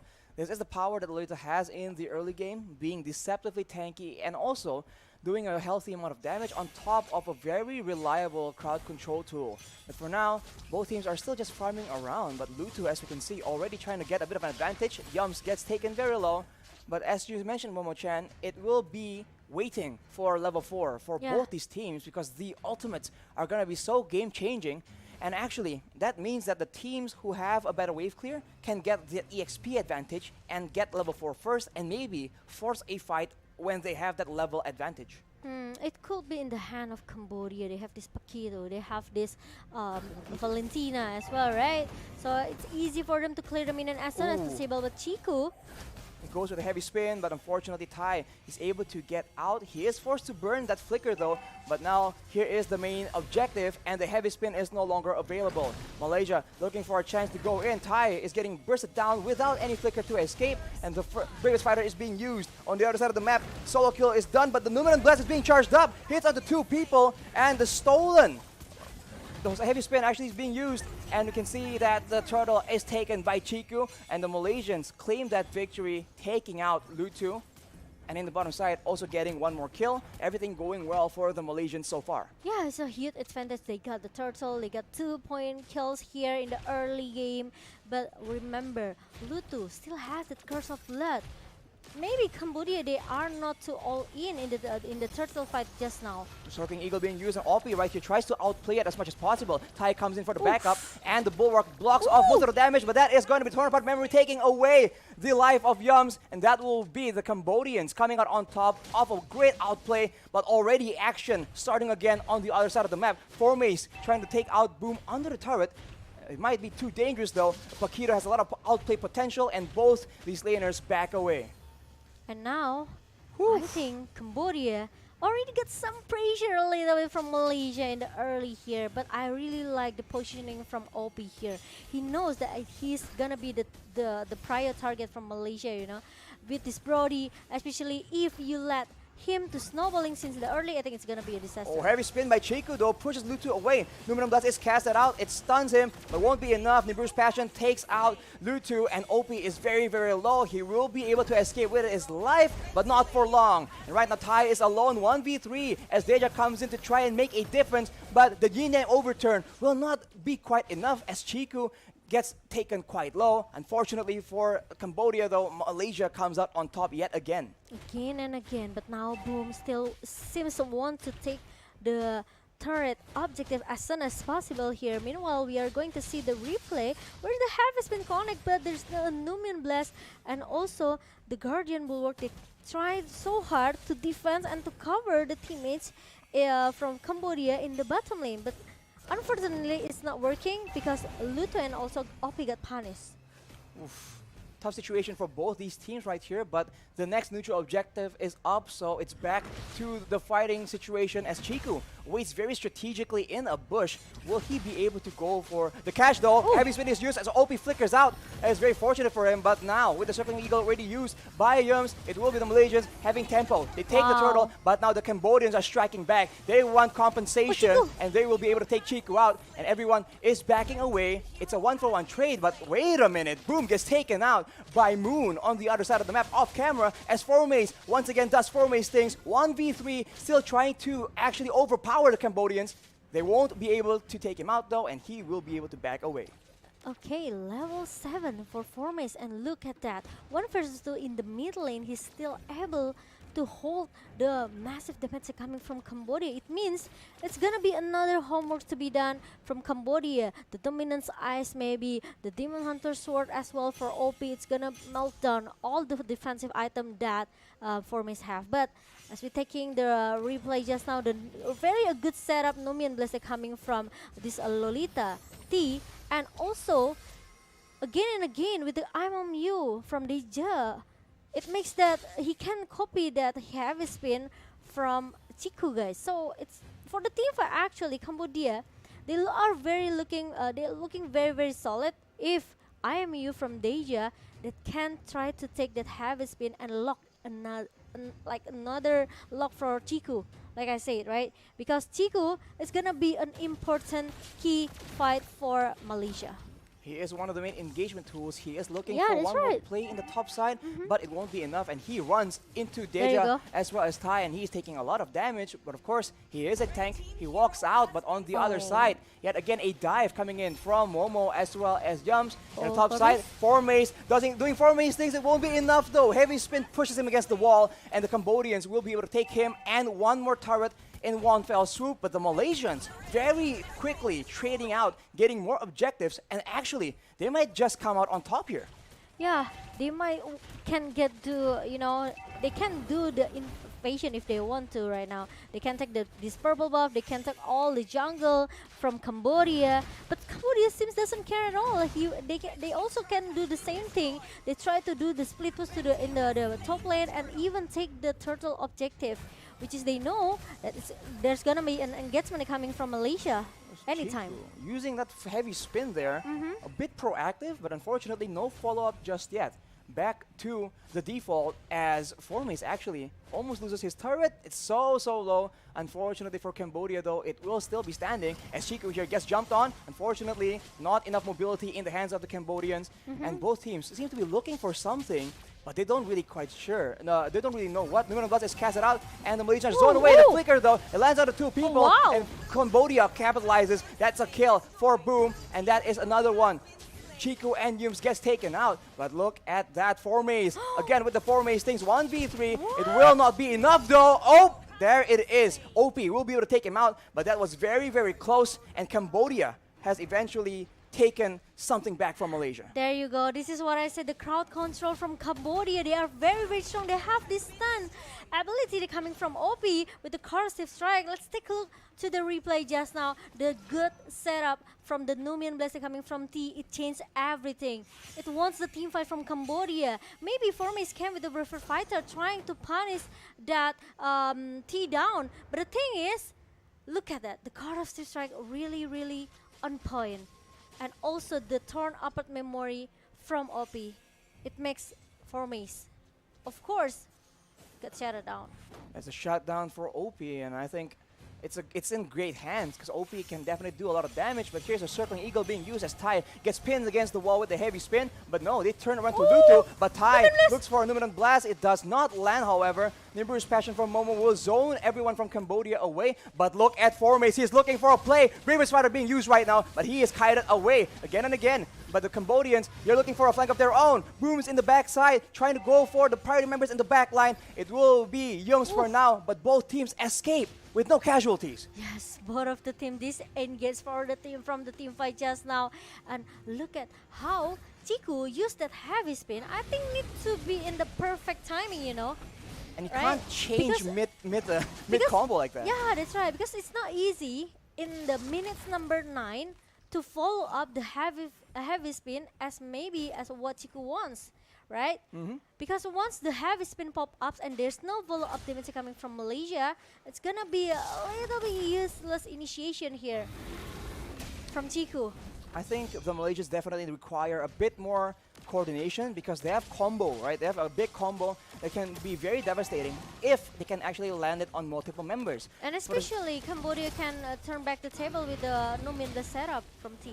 Exactly, that Numinant Blast has been so dangerous as Boom finds Chiku, and Chiku looking for an opportunity here, but the Lord is still a bit too healthy, and right now, at any moment, both these teams can engage for a big fight unless they want to risk going for a 50-50 retribution battle among the junglers.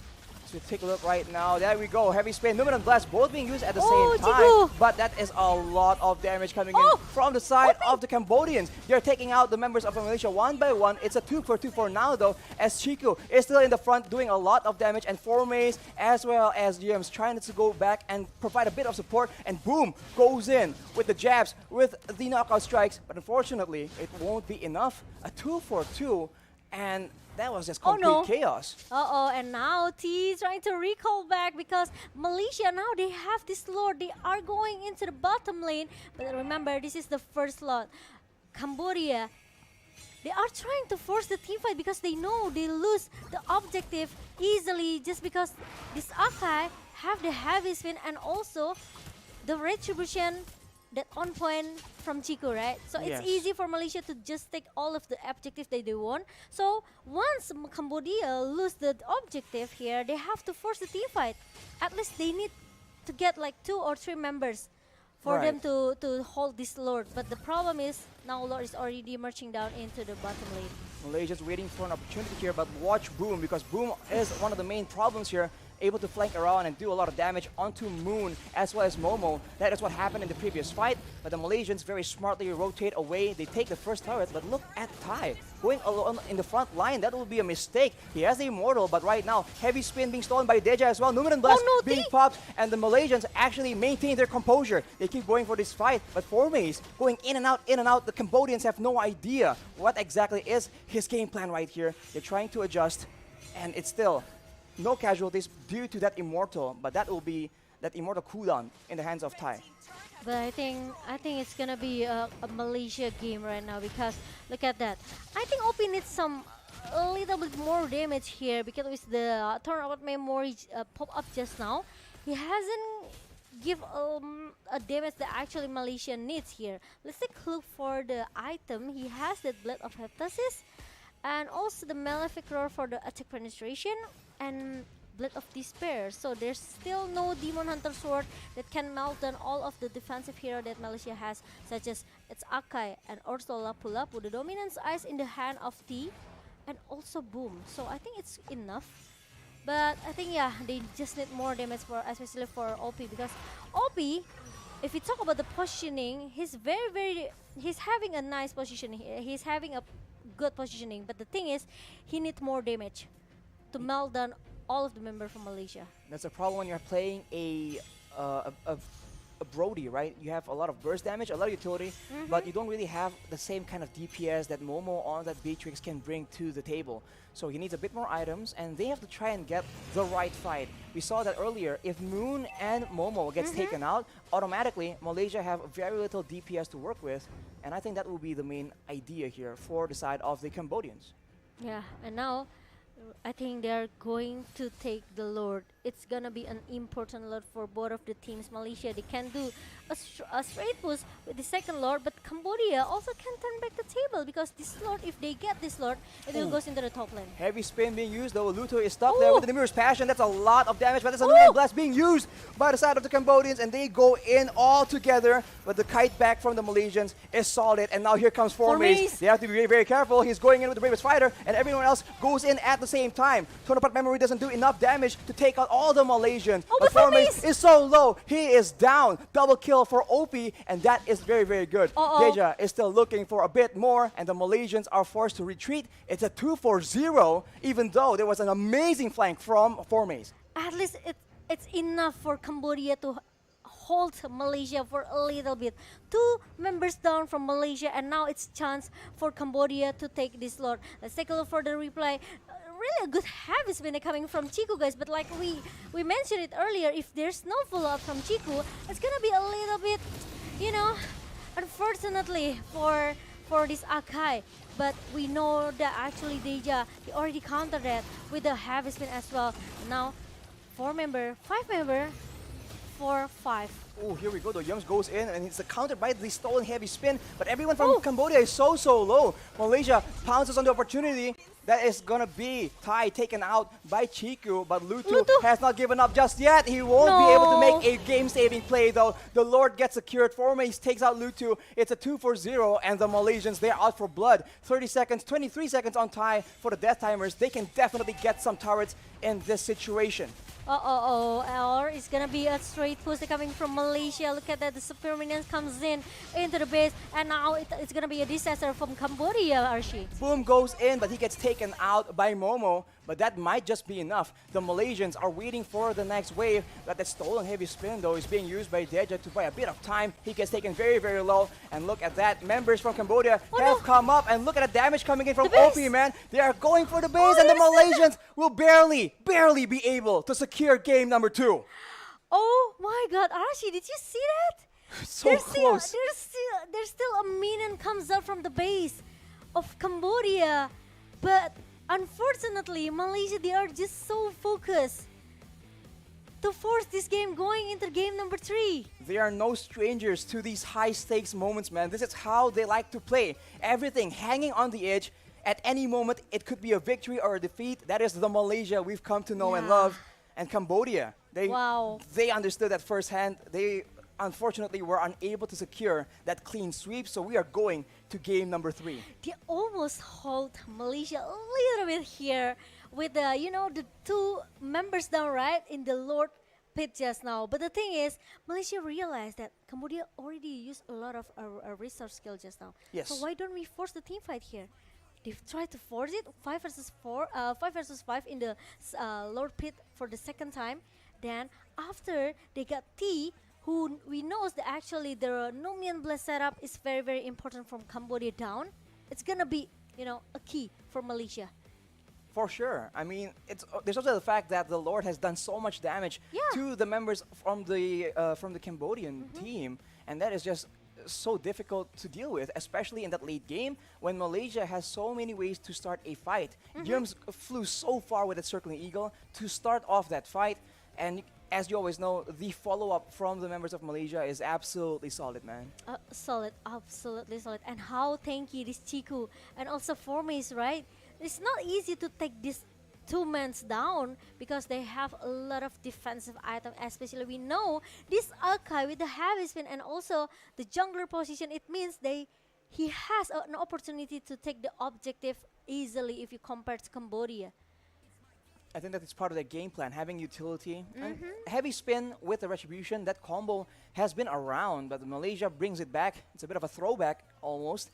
But there's so many moments here where it's just so intense. You saw that Formaze was going in so aggressively, almost making it happen, but not quite. And on the other side, there's times where OP just went out of control and starts taking out members from Malaysia one by one. So it just makes for such a high, high adrenaline game.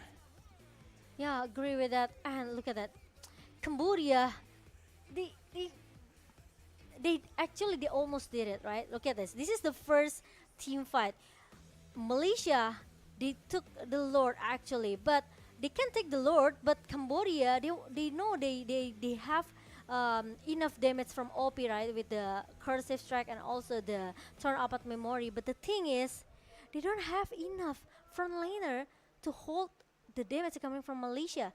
Deja, after he used that heavy spin, he only have the Archangel to just terrify all the members from Malaysia here. And this is a bad positioning for Cambodia, because Malaysia forced to have a huge team fight as well after 2 members down from Malaysia. And once Cambodia lose 2 members, T and also Lutu, it's gonna be a straight push coming from Malaysia. Look at that. There's still a minion goes from the base, right? There is. I mean, it was very, very close, and we saw that Deja tried to use that heavy spin to try and push the minions away, but it won't be enough. So again, Momo, back to the drawing board, but the match MVP, Momo? Yes. Momo-chan? It's not me. Oh, it's Momo plus... It's Momo from Malaysia. From Malaysia. Yes. There's a lot of damage here, despite the fact that Boom was constantly looking out for him. Boom has his number, man. Yeah. In every single fight, the Paquito was just out for the hunt. The player spotlight, though, Momo-chan, Nick, we say more. I think if we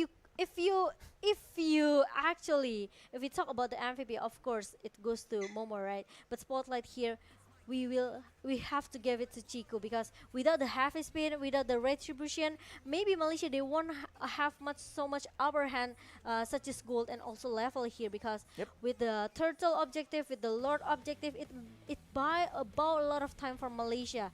But for me, it's because of the Formace as well. You know, he cut the lane, he cut the minion, and he also do the line management here. So with the Formace, I think it's gonna be a little bit hard team fight from Malaysia, especially they only have this Akai as a front laner.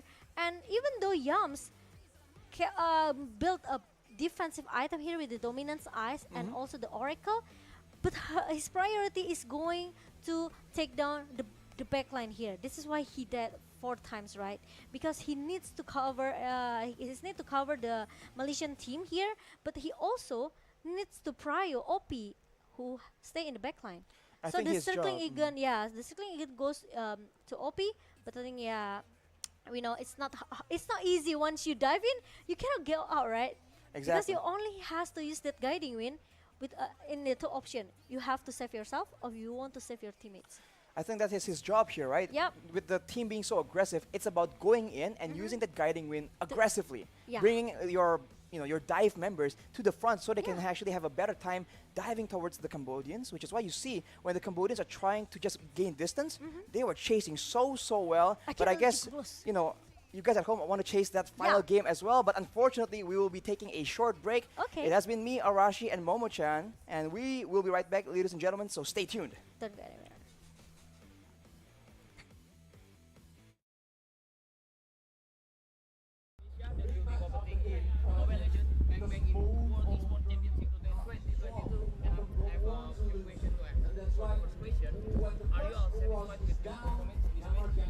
Saya go jawab ya. Pakai bahasa English. So for this match, I think we will take this. So happy, but we're not too satisfied. Our to win the whole championship.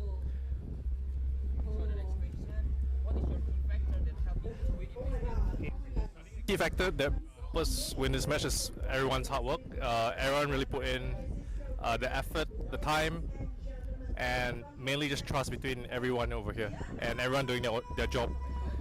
Because without everyone's contribution, we wouldn't have been able to do it. So even you have won the match, do you think there are things that you can improve for the next match? There's definitely many things that we can improve. There was a lot of mistakes that we made as well in both games, so we will look through our games and fix our errors. Yeah. Strategy-wise, we cannot really disclose, but I can assure that we still have other strategies out there, and we will see what we want to pull out for each different team.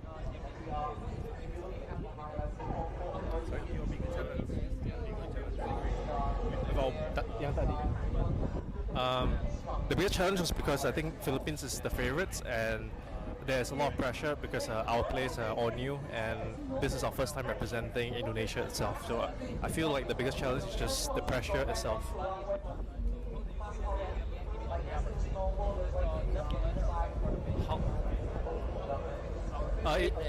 It feels really great to win the M3 champions, but we know that there's a possibility that they will make a comeback, and we will eventually might face them again. So we're happy for now, but we're not too happy yet.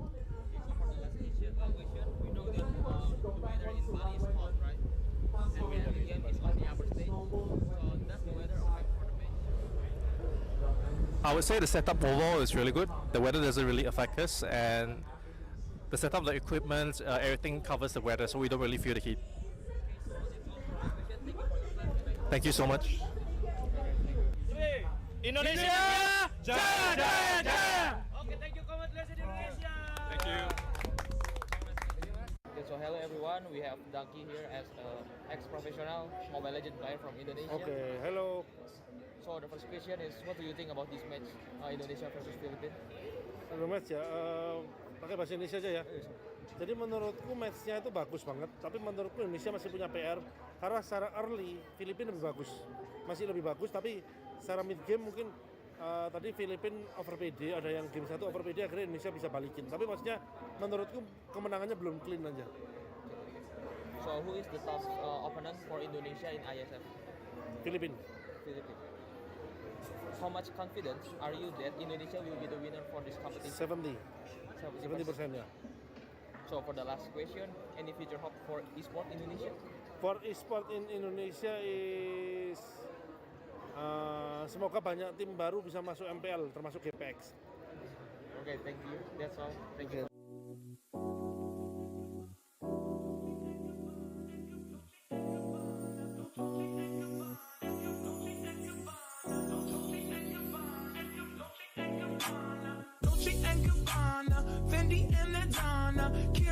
Sharing all their money, got me wearing fly. Girl by IES, and they say they love my ass. And 7 G's to religion, I say no, but they keep giving. So I keep on taking, and no, I ain't taking. We can keep on taking, I keep on demonstrating my love, my love, my love, my love. You love my lady lumps, my hump, my hump, my hump.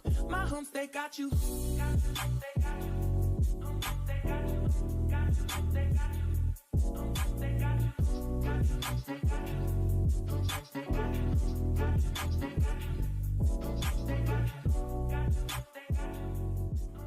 Dolce and Gabbana, Fendi and Adana, Karen, they be sharing all their money, got me wearing fly. Girl by IES, and they say they love my ass. And 7 G's to religion, I say no, but they keep giving. So I keep on taking, and no, I ain't taking. We can keep on taking, I keep on demonstrating my love, my love, my love, my love. You love my lady lumps.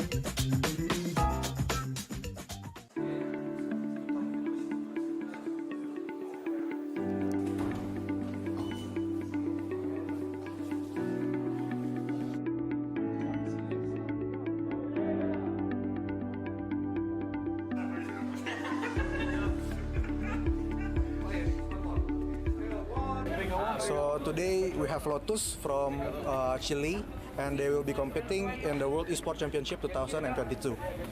So Lotus, how was your trip from Chile to Bali, and what is your impression of the place? Was a very long trip.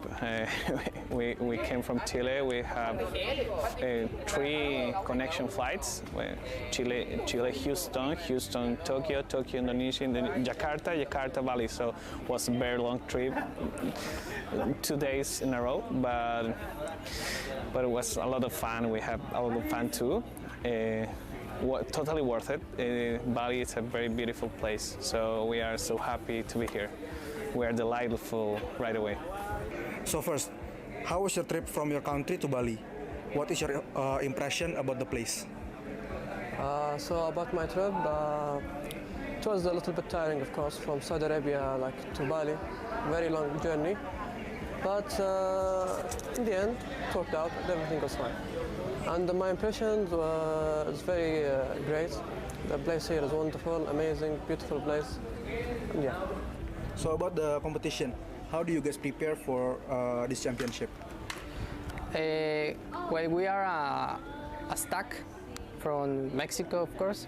Everyone has their own team, but we kind of practice with scrims a little bit 2 weeks ago. Okay. So for this tournament, which team or participant do you think will be your biggest rival? So I think our biggest rival will be from our same region, Philippines. Like, we're in the same group. Like, I think they're pretty strong, and I'm hoping we can have a good match. So you've traveled so far from Maldives to Bali, Indonesia. What is your target in this competition? Actually.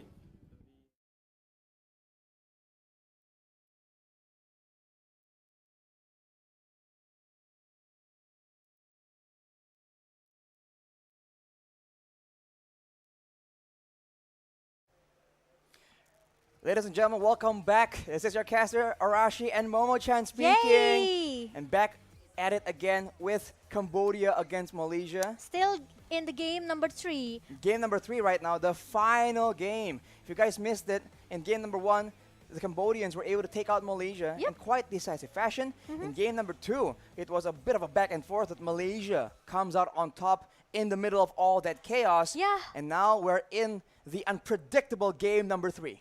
But it's still in the upper bracket match. So whoever loses in this match, they still have to continue to play again later in the third match, right? For today, it will against Vietnam, if I'm not mistaken.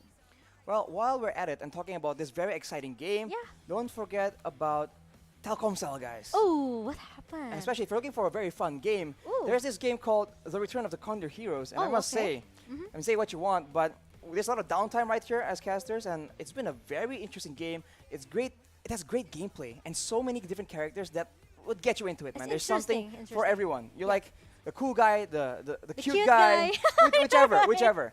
So you can make your favorite warrior, be the strongest warrior in that world, and of course you can make a clan with your buddies. With your buddies, and then get to be the #1 unbeatable clan. So download it on Google Play Store or the App Store if you prefer those. And for more information, you can visit the website at condorheroes.duniagames.co.id. So don't miss out. Get in on the fun, guys. Let's go. And other than that, for you guys who staying in Bali, maybe you have to come to Merusakan Nusa Dua, because we have our booth Telkomsel here. You can redeem your point. You can trade your point. Maybe if you log in daily, you have some point, right? If you credit your if you credit your phone, you will get some point as well. So make sure you check your Telkomsel apps here. Once you already have enough points, you can trade it with the amazing merchandise. You can get the free drinks as well. Free drinks? Free drinks. If you want to join to play fun games in the booth, it's also you can do everything actually in the booth Telkomsel. So make sure if you are staying in Bali, don't forget to visit us in the Merusakan Nusa Dua. Right, and use your Telkomsel points, man. You gotta use and get that value, man. Yeah, that advantage, man, as a member of Telkomsel, you know. You also can get smartphone in a point auction. Wow. Really? Smartphone? Yeah. Maybe you can get the Samsung Galaxy A35 5G. 5G. Wow. Oh my god. Anyways. Okay. Now that got all the fun stuff out of the way. Yes. we are gonna go to the drafting phase quite To soon. the tough game. The tough. In the final game is always gonna be Yeah. the most high stakes, and the drafting phase, man. We saw game 1, game 2, quite a stark contrast. Yeah. And I think it's always such a headache for the coaches for sure, thinking, okay, what do we do here? How do we deal with what exactly caused, even in the first place, identifying what caused the defeats in game number 1 or game number 2, and then how do we change that? How do we solve these problems? I think problem solving is just such an underrated skill. But we're back at it again, Momo-chan. One thing for sure, Arashi Hoshi. Yes. Joy needs Oh, to be banned out. Yes. Right? No question. I think so. And Malaysia has a chance to do that because Cambodia is gonna be the first pick for our game number 3. The first pick here is going to be Cambodia, so I think they're going to force that Joy ban, like you mentioned, Momo-chan. The Phobius will be a prio ban for Cambodia. Funny enough, it's always a prio ban for the first pick team, I think. If I recall the pattern correctly. Yes. Angela, though, is being banned by Malaysia again, so maybe, right, now that I'm looking at things, maybe Malaysia thinks that Cambodia likes what do you want to call it? They like relying on OP to be the main damage dealer. We see it again and again. In game number 1, huge damage. In game number 2, on that Brody even, Almost. OP was just making the plays left and right. Yeah. So maybe they're afraid that Cambodia is going to funnel all the protection, all the utility onto OP, and he will take over the game, so denying the Angela. I think it's going to be I think that's the main idea if we try and predict and look into the minds of the coaches. But along with that, it's going to be the Kaja. It's gonna be a Kaja for sure, and Malaysia, they have a chance to ban out this Joy for sure. They don't want to deal with Joy like the game number 1. So I think it should be Joy, right? Because if not Joy, I think it's gonna be a disaster because we've seen in the game number 1, Min Sitar is not enough. Or maybe Malaysia wants to try again. They let Cambodia pick this Joy. Oh, they ban out the Atlas. Oh, okay. Oh, this is what I say. They let this Joy into the hand of Cambodia, and Malaysia can take again that Min Sitar as the counter. Or maybe they don't want to bring a tank jungler for Chico. They can bring something else. They can bring another damage dealer jungler, such as maybe Ling, right? Or maybe Hayabusa for Chico. So many options for the man known as Chiku, guys. But like clockwork, Cambodia has picked up that Joy, so Malaysia definitely needs some kind of solution. Absolutely. Lockdown, mobility. Obviously. Well, Beatrix will be one of their main choices here. Of course, the wave management is what's important. What makes that Joy so obnoxious is the fact that he can clear the waves so fast. So if Malaysia can match the clear, maybe it will be pretty manageable. We'll have to see. Yeah, but Beatrix and maybe Lapu-Lapu could be the prior for Malaysia. Because we've seen as well Lapu-Lapu in the hand of Boom, right? Maybe it's not really a prior target for Malaysia because Boom as an XP laner, he just need to clear the waves. The wave as soon as possible, right? And the problem from the XP laner is they always like to play, the cutting strategies. So it makes you won't realize that actually there's someone can try to attack you from the blind spot. That's the only problem when you try to face the EXP laner here. Right, these EXP laners, they just have so many ways to try and roam around and translate their lane advantage. So I think that is a very important part of the game. Yes. But as you predicted, Momo-chan, what is going on here? Momo-chan has predicted the Lapu-Lapu as well, and early on, you predicted Min Sitar as well. So you're just in sync with Momo from Team Malaysia. No, actually, I got my coffee. Got your coffee. It gives you superpowers. I got my coffee and my fan, so it's not as that hot as before, right? Okay, but let's back to the draft. Lapu-Lapu and also Bruno. I like this Bruno pick, but the problem is he's only. Leomord. Oh, sorry, Leomord. Because Leomord and Bruno, I like that Bruno pick because Bruno, he has that one escape capability with the. He has a slide. The flying tackle. Are you watching Aviva? The flying tackle from Messi. Sorry, but hang on. Weird transition, but go on. Yeah, but Bruno, that's the only way. But we know with the flicker spell here from Bruno, he should be able to survive. Even though Malaysia, they have this lapu-lapu, they have the real world manipulation that can give a slow effect for members of Cambodia. As long as he has a good positioning, we know we seen it right in the game number 2 with OP with Brody. How many times that actually Malaysia tried so hard to take him down, and he is able to and survive. he's able. Yeah, that's the thing. So I think Malaysia needs something else. What else? That they have to bring something that can go back into the gold lane and even maybe have enough CC to stop this Bruno with all the ability, escape ability that he has. Might be a very aggressive roamer that can actually serve that role. We'll have to see. Right now, the Mincetar has been banned by Cambodia as well, so they recognize the need to deny these dash denials from Malaysia, deniception. But Malaysia has banned away the Diggy and the Rafaela as well, not wanting them to be able to kite away from the aggression. Because for Malaysia right now, they do have the Yves with a lot of slow. So if a Diggy or Rafaela can speed up the rest of the members of Cambodia, that might be a solution that Malaysia does not want Cambodia to have. Final ban will be that Franco though, but I'm guessing that they are not expecting that Franco to be in the jungle from Malaysia. Yeah, I think Malaysia shouldn't take it anymore, you know, so shouldn't bring the same, maybe the same draft like in the game number 1, but Malaysia, I just feel with the composition that Cambodia has right now, they need someone that can have a early damage here. They already have this Batrix. I think it's enough. If you compare to Leslie, Batrix is way more maybe, I could say a little bit safe here from the positioning, from the damage, right? Because Leslie in this item, Batrix does as well, but he still have a basic damage, a little bit damage from Batrix if you compare to Leslie. But a Ruby pick from Malaysia, I think they have to bring an assassin jungler. Perhaps we have to see because there's a bit of a rock paper scissors situation here. Because if Malaysia can have advantage for Moon, for example, they can zone OP away.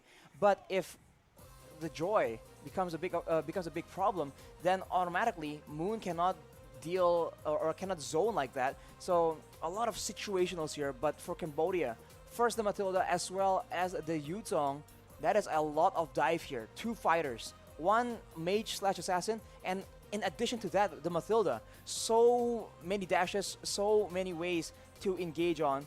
And Malaysia does have a Ruby, but are they gonna? Oh, they go for the Baxia. Whoa, that's fast clear, and that is crowd control and regeneration denial from the Turtles Prison. So it makes sense on paper, but will it work out? This is a very interesting draft from both these teams.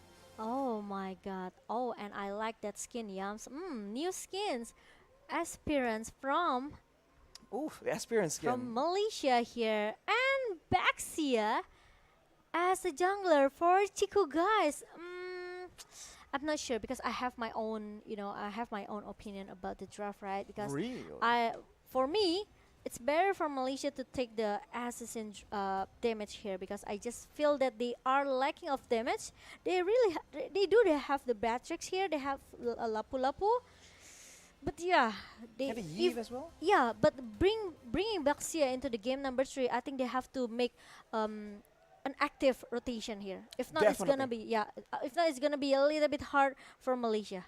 Well, without further ado, let's get into the final game between Cambodia and Malaysia. Will we see finally Cambodia sealing the deal, or will Malaysia have a reverse sweep victory? But it's after this a few short messages, lol.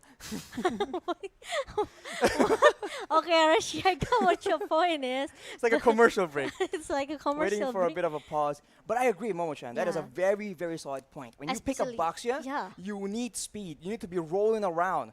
They need to see you rolling, and they have to start hating. Because otherwise, it's a bit of wasted potential for Baxia. With a fast clear, with the mobility, if you just stay and farm up, you're not getting the full value. But if Malaysia can abuse it and combine the speed of the Baxia with the slow from the Yves, I think they have a very solid winning solution here. Yeah, and the thing is, the thing is, Cambodia has Joy, right? Yes. We know how fast this hero, especially in the mid lane. He will have a lot of damage with the genius one, maybe the magic penetration coming from Joy. It will mix the rhythm of Joy and also the electrifying bits here. Has a massive damage for Joy. So I think if Malaysia, they cannot stop this Joy to wandering around, I think it's gonna be a huge problem for Malaysia. They've done it in the game number 1, right? Yep. Even though they have this Min Sitar and also Franco as a lock hero, but the thing is they only have a Ruby. Exactly. So there's less solutions here, and it's so situational, right? Depending on how the game goes, who gets ahead, who gets shut down. The mid game is so unpredictable, but just like that, we're back into the game as Lutu takes his orange buff. And right here, you can see Deja just getting so aggressive, doing a lot of damage onto Yums. And in the early game, Moon will require some items to be that aggressive, to be that impactful. But look at that slow, right? This is the utility we've been talking about. Oh, as OP takes a cheeky free gold buff. Yes, thank you. And there you go. OP. He can clear the minion quite fast here, but there's really nice stole coming from Lutu. Drive-by retribution to know, secure the right? lethal. Yep, and OP, not really in a good position here, Arashi, but he's totally aware that might be Malaysia don't want to give a lot of space for him to farm, right? So he needs to play a little bit patient here for OP until he gets to the level number 4, or maybe even the first turret in the top lane. Look at both teams just contesting the gold buff, but Yums is forced to use his flicker as the pressure in the early game is just so much. Mathilda, Joy, Leomord, these are all top-tier heroes in the hands of top-tier players. The Malaysians need to respect it, but look at Momo here, trading hits against OP, but the backup is here for both these teams. Fortunately for Momo, Yums is still in the picture, so they can't really just engage recklessly. And OP, I know Bruno passive is giving a critical, right? Oh, but the really nice stall coming from Yams. Meanwhile, in the bottom lane, Lutu is very, very low, and Chiku almost takes him out. Formaze actually goes for the play, takes away his life. But look at Moon, he's getting jumped around. He's kiting away with the sprint, but it won't be enough. But Formaze doing Formaze things with a double kill, going for more. He is trying to actually excel in this 1v2 confrontation. The Petrify Furious dive combo comes in, and unfortunately, he is taken down. Yums will be trying to trade it back, but Boom will be able to survive as Chiku, in the midst of everything, yoinks away that turtle. yeah, and look at that. Now Cambodia, they're having a lot of pressure in the bottom lane, especially, right? Because Momo still able to have a 1v1 situation as well with OP in the top lane. So there's no an urgent rotation that Malaysia has to do. Ooh, that's an I'm offended. A follow-up with some damage from Moon, but he is so vulnerable right here, being dashed away. Look at that damage. The Royal Translation will buy a bit more time with that shielding, but it won't be enough as Yums is the next target. But look at that. What is this hero, man? Deja is just out of control right now. Chiku finally makes his way up there, but it will be too late. 2 members down off the back of this Joy, just out of control. This is what I say, right? For Joy, you try to take a risk by letting Joy, and it's gonna be a dangerous situation for Malaysia. Circling Eagle has been used, and now Momo is still the main target, but he will be surviving for not long. But the ammo is being used, and the Malaysians are trying to strike back. But look at Deja, man. How is Malaysia supposed to catch him? Someone needs to stop this man. This is illegal.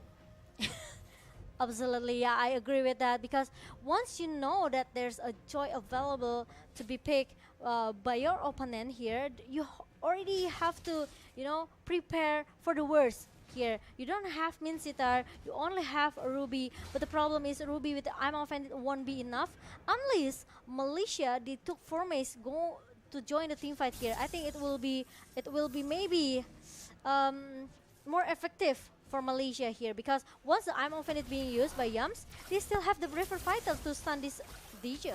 Deja back at it again with them dashes, but Chiku guys will be able to secure his purple buff.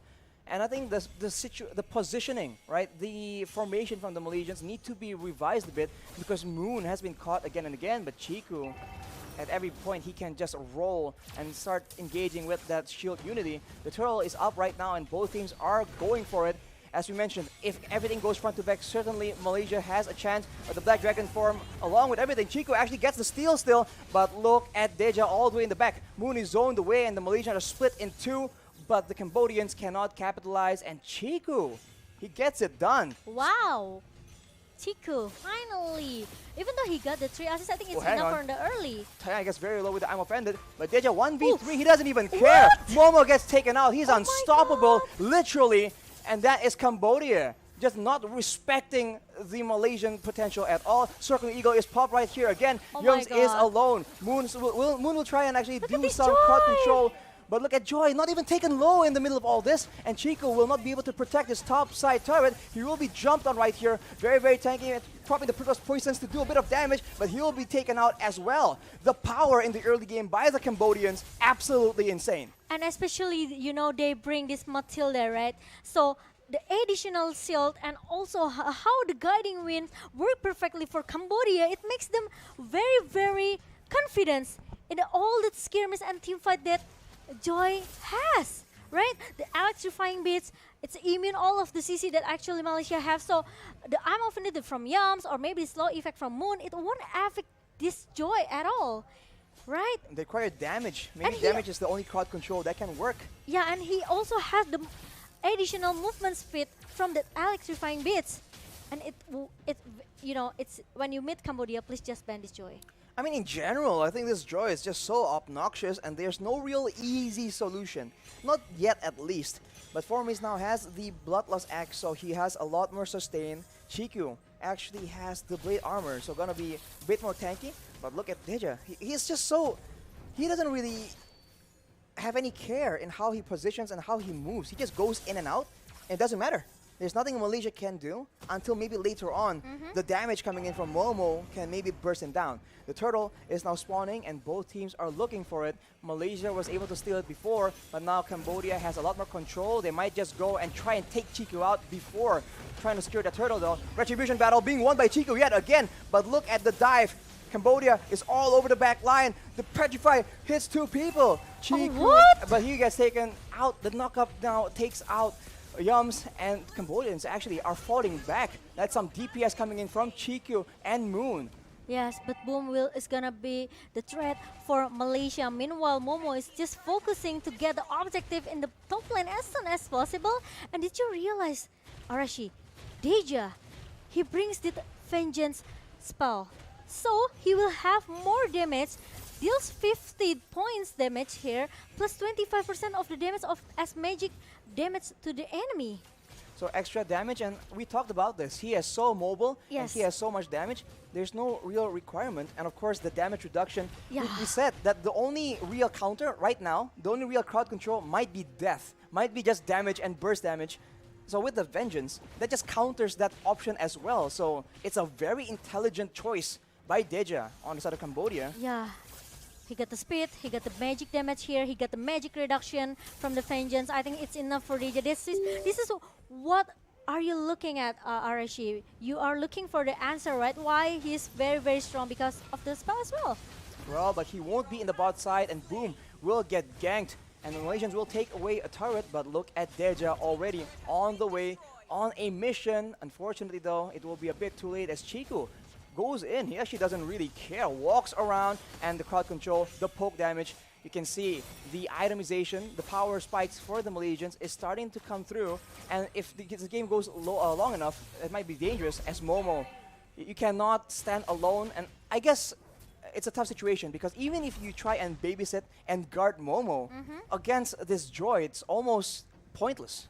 I know, exactly, Arashi, I agree with that. But Unreal. An unlegendary for Deja, it means that he's 8-0, Momo-chan. This is why, you know, maybe like you said earlier, Arashi, this Joy, maybe we haven't found the counter yet, right? Okay, maybe if we talk about Minsita, it's not easy to use Minsita as well because it has a little movement speed here. But as the fight comes in the Lord Pit, Archie, Chiku goes in for more plays, but Yums is also trying to do a lot of crowd control. Chiku will be too low to attempt to steal. The Black Dragon form has been used, and Chiku will not be there to steal that Lord. Lord is taken by OP, but it's still all right. The Malaysians are trying to get compensation. Lutu will be the only one they can take out. It's a 2-for-1, and they have lost the Lord to Cambodia. Malaysia need to try and make something happen. Yeah, because as we've seen for the replay here, Chiku, he comes in with the Baxia Shield Unity, tried to break everyone, actually, especially the frontliner of Cambodia, right? But the problem is, once the Black Dragon form pop up coming from Malaysia, the thing is they don't have enough damage to follow up Chiku and also Boom here, because Boom, they want to he wants to take someone at the backline, especially it's Moonred and also Momo. So the problem is, once the Black Dragon form pops up from Cambodia, Malaysia, they have to back off a little bit here. They don't want to take off they want to force the team fight because they know the Furious Death can knock them out. Now the Cambodians are going for the turret, but the Malaysians are able to actually stave off that aggression, losing relatively low amounts of turret HP. And for the most part, the Cambodians did not go for the 3-wave push at the same time, so I think they missed out on a lot of utility using the empowered minion waves. But right now, the Malaysians are still on the back foot for sure. They lose a turret despite all that, but the middle turret, one of the more important ones, is still standing. Not for long though, as I think the Cambodians will try and do something. Yeah. And what will they do actually, especially for Malaysia, right? Because now Cambodia, look at that, Boom, with the Black Dragon form trying to eat Momo's down in the Petrify though. Momo gets taken low and he gets taken out. Lutu will be the one picking up that kill, but now the Malaysians trying to strike back. Look at Formace doing damage, but look at Deja! In and out! Look at the regeneration! That is unreal! He is legendary right now with 9 kills. And what is that? He is regenerating so much. There's no chance for Malaysia to strike back. 3 members down. It's a 3-for-2, but it's just looking very bleak for Malaysia. Where is the counterplay? It reminds me of Bronze yesterday. Did you remember? Right, the amount of sustain is insane. The lifesteal, and look at to the replay just now. The team fight actually is already, been set up by Cambodia, right? With the Black Dragon form coming from Boom. Boom was down, but the thing is, Momo down at the first line here. So when Deja comes with the electrifying bits and also the rhythm of joy, no one can stop him down because all of the ability is already being used when they want to shut down Boom with the Black Dragon form. He goes in, he regenerates HP instead of losing it. What is going on? That can't be legal, man. And especially they bring this Matilda, right? So it's easy for Cambodia to just go in and go out whenever they want. They can try to avoid the team fight from Malaysia. Oh, big combo here with the Nibiru's Passion. That will be Boom taken out. That's already a very solid pick, but the Malaysians need to be very careful. Deja on that Joy is just way too strong right now, but they can have advantage here in numbers when they're trying to contest for this next Lord. Formace and Moon already trying to deal some damage, deal some poke damage, but the Lord will be taken very low. It will be secured by Chiku, but the Cambodians want blood. They go in and Momo gets taken out almost instantly, and Deja is not done just yet. Chiku is the next target. The real manipulation is popped up, but it won't even matter. Formace tries to make a play happen on the backside. He does a lot of damage, but it won't be enough. Right now, he's not done. But I think Deja goes in for a big flank here. Very, very interesting. Unfortunately, without any waves, it won't be enough just yet. Malaysia needs some damage items. Deja cannot keep getting away with this. I know. The dominance as won't work anymore, I think, for Malaysia. But look at that. Another team fight, Arishi.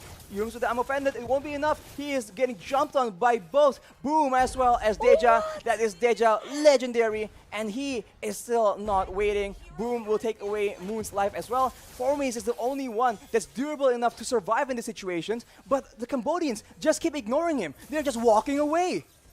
I know, right? And now the Lord is matching down into the top lane. It's gonna be a distraction for Cambodia. They have to clear this Lord first before if they want to continue to join. But look at the electrifying bits pop up from DJ trying to shoo Formace away. Don't disturb Cambodia because they want to clear the Lord as soon as possible. Once after that, they're going to reset it again and they're going back into the business, Archie. It's so difficult for Malaysia right now because even if they secure the Lord, look at how easily it's cleared, how easily it's dealt with. they have no chance to even walk with that Lord. Look at the item, okay? He has, the first item is Genius one. It means he already has the magic penetration since in the beginning. And now with the Genius one that has burn effect, right? It's make his painful, and oh my god, 35% magic damage from the Holy Crystal is being done. It's done for DJ. So it's, I don't know what will Malaysia do, because I think with all of the magic defense coming from Malaysia, it's still one enough.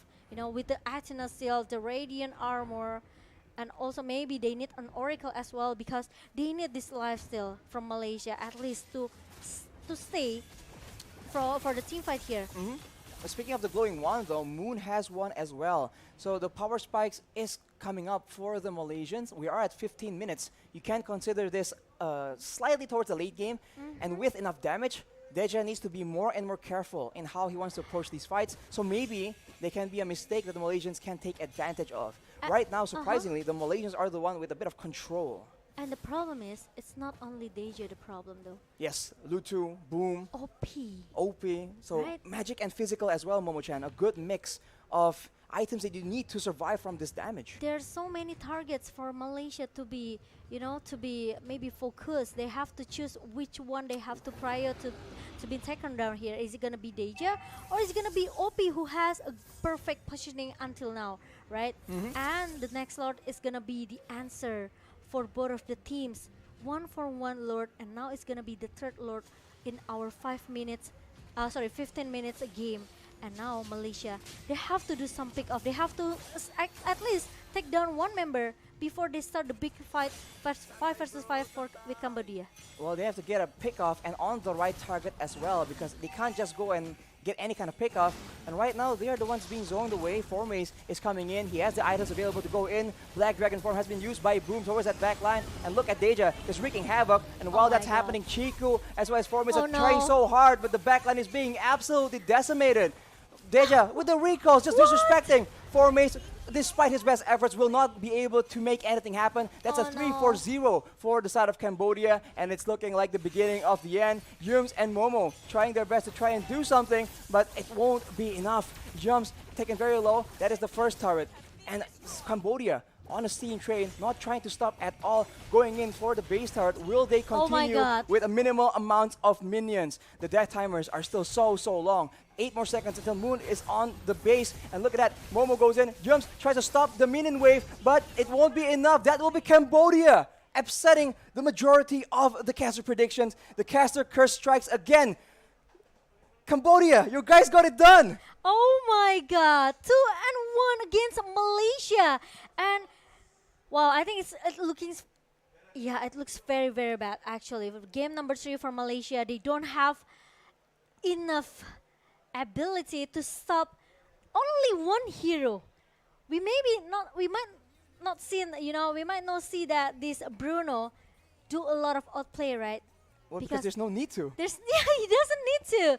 They only need this DJ go dive in with the Rhythm of Joy, get a perfect bits. Then after that, once the CC comes from Malaysia, such as maybe I'm offended from Ruby, he just need to pop up that electrifying bits. And with that Vengeance, as we mentioned, it just makes it so difficult. Exactly. He does damage. He has sustain, and now with the damage reduction, even if 5 members are hitting or just beating down on him, as we mentioned, the spells are so spammable that eventually you will get taken out. And even if you don't get taken out, the sustain will ensure that you don't get taken out either. And then once the Malaysians think, okay, it's our chance now, the Vengeance is down, the spells are on cooldown, he just gets out with the Guiding Wind. Agree with that. Just so obnoxious. The draft is just too perfect for Cambodia, I could say, for our third game I feel like here. it's just one pick. That one pick made so much difference. No, actually it started from the third banning phase, right? Because we thought that it's not gonna be Atlas that be banned out by Malaysia, but they choose Atlas rather than this Joy. Exactly, it's a very interesting choice. As you take a look at some highlights here, Momo-chan. Yes, look at the highlight. Actually, it's not really active though for this Joy to giving some punishment for Malaysia in the beginning since in the early. But when it comes to minute number 3, minute number 5, this stage is really unstoppable. Look at that, the vengeance pop up. Then after that, he has the genius one as a magic penetration, more damage for this Joy. It makes Joy really, really free. And this is the 1 versus 3 in the mid lane. He even dived into the mid turrets. He's level 7. How is he doing this? And even got the monster kill. He stopped Yams and I can say maybe everyone from Malaysia. This is why it's very hard when you let Joy into the hand of your opponent and you don't have. And we've seen, right, in the game number 1, Winsita is not enough. It's not enough at all. I think you need maybe suppression even, just to ensure that it's not just denying the dashes, but stopping him from doing damage whatsoever. Because even without the dashes, how the spammable nature of that hero with a concentrated energy allows Deja right here to just sustain so much more than a marksman. I think the DPS and the sustain is higher than a late game marksman with a House Claws. I think they need someone that has a a stun CC, something like. They need a stopper because what makes actually Joy looks very, very strong because no one can stop him, right? Exactly. I mean, Cambodia banned out the Franco as well because of that. Because of that, and the Minsita are really a good to ban out the coming from Cambodia. The last 2 ban, right? It makes this Joy really, really free. Look at that. He dive into the front lane of Malaysia, and he can destroy everyone that he wants. It's unreal. Look It's at him. very Pokes the Van just goes back in. He He gains run- HP. He's diving a turret against 3 people and he gains HP. Hello? Yeah, I know. Is It's just unreal, right? Already. Is this functioning as intended? It's so confusing to look No, at. It doesn't seem like it's supposed to happen. This hero is just too broken, because For this now. is the new. For now, maybe we are waiting for the nerf for Joy, but yeah, the distraction that comes from Boom as well. It's what makes Malaysia they are Yes. just being pushed away by Boom. That's it. Or by right? Lutu on the Lium ward. Don't That's right. forget, these are very strong heroes in the hands Yeah. of Cambodia. Exactly, the immune of the CC and also the Matilda with the guiding wind. It makes Cambodia hero. They can just dive in wherever they want. They can go out wherever they want as well. Once they done with the business, they just pop up the guiding wind and we leave. Adios. We leave. Yes, bye, adios, my friend. But yeah, I think It's so sad as well because Malaysia, they were putting up a great fight. Chico was able to get those objective steals as well, but unfortunately, look at that. Without that at all. again, watch that game again and see how he's playing and tell me this score makes sense. 13 almost kills. 91,000 damage dealt and 70,000 damage taken. This is a damage dealer, by the way, who only has essentially 1 defensive item, the concentrated energy. It's not even a real defensive item. It still does damage. He took 70,000 damage. Because Hello. because he's very, very confident with the vengeance spell, like he has the 35 magic reduction from that vengeance. The damage reduction. Yeah, this is what makes DJ look very confident and very, very, this is my playground. Exactly. This is DJ's playground. You're in my turf now. Yeah. Exactly. Get out of my lane of dawn. But it's not over yet for Malaysia because Malaysia, they have to go down into the lower bracket. As we see, the player spotlight is gonna be T, with this Matilda again and again. A perfect draft, I could say. They have an additional shield from this Matilda, right? From the guiding wind. It has the circling eagle can goes into the backline. So probably Batrix and also Eve won't be that safe as what they want. They think though. And Joy just need to follow up as soon as possible. Look at that 13-0-4. He has the Holy Crystal, that the last item that makes this Deja become more unstoppable. And there he has the Oracle actually for a bit more HP. This is why and the lifesteal, to augment right? the concentrated energy as well. But still, come on, he has 10,000 damage taken, less than T, who has been active the whole time. It doesn't really seem fair. If you look at the items here, and it's not like Malaysia didn't itemize properly. Radiant armors on 3 members, right? They were thinking about what to build, how to counter it, and they tried to, they made efforts towards that goal, but it didn't even matter. Yeah, for me, I think because Eve is already being nerfed already, right? Because they make the real manipulation slower than before. it And makes smaller the as well. yeah, it's smaller as well. So it's easy for all the opponents that against Eve can go out from the boxes from the remote manipulation ultimate here from Eve. So it's easy to avoid it. That's the first thing. The second thing is they don't need a suppress ability like I said, because you know once you want to cancel the ultimate from Eve, you need a suppress ability such as from Kajal with the Divine Judgment, right? Martis as well. But the thing is, Cambodia, they don't need it. They already have a burst damage here. So once Eve do this remote manipulation, okay, he do this right. Cambodia just okay, let's grab him. Exactly, everyone just comes in. I know. Yutong, Leo Morn, everyone can stop that real world manipulation. I And as you know, that's mentioned, right. Momo-chan, now it's not really used as a zoning tool because the range is smaller. It's used more as pure utility. The slows, the immobilizers, that is what it's usually used for these days. The Eve tech. Maybe if you bring this Eve into the draft from Cambodia that has a lot of dive-in hero, a lot of burst damage hero, right? It won't work. Maybe it's not that effective as what maybe Malaysia wants, right? Right. The problem is they don't have any stopper. Maybe they have Ruby, but remember the electrifying bits that coming from Deja, it immune all of the CC. Exactly. When you only have, and as always, we talked about this a lot again and again on the desk right here. If you have only one solution, then there is one solution to your solution. But if you have multiple solutions, now your opponents need to keep thinking, need to be on their toes, right? Yeah. If you were Deja and now there's like 4 suppressors, let's say, okay, Franco and Kaja and whatever. Now you're thinking, okay, I need to watch for all 4 of these. At any moment, someone might flicker and catch me. Yeah, But if there's only one stun, then you just wait, you just keep your focus on that one spell. If it comes out, you go for the immunity. Agree. Boom, bing, bang, bada boom. Bing bam bada bam. But hold up, I think our host is ready to do some interview for our Cambodia team. All right. Uncle Gare, let's take it away with the interview.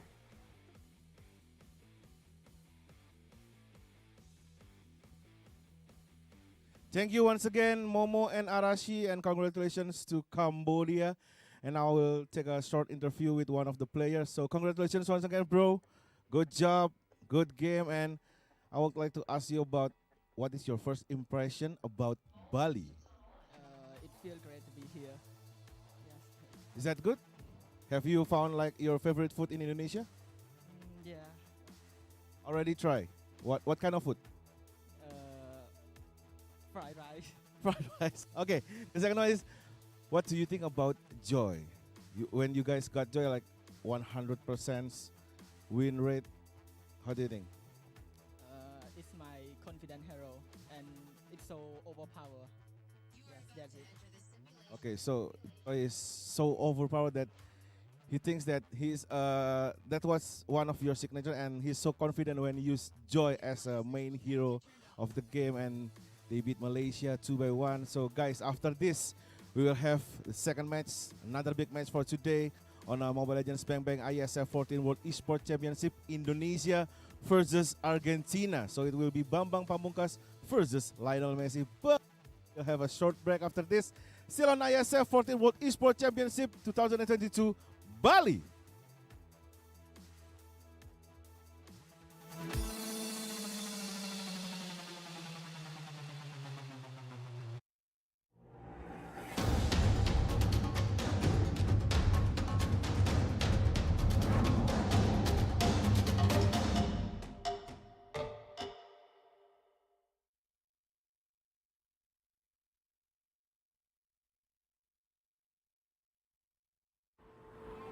Berani melawan keterbatasan demi memberitakan kebenaran. Terus berjalan menghadapi perubahan, berinovasi menjawab tantangan zaman. Menjadi tempat informasi terpercaya yang cepat, berimbang, dan akurat. Tak sekadar memberi wawasan, namun juga membuka pikiran. Orang cerdas, membaca tuntas, hanya di detik.com.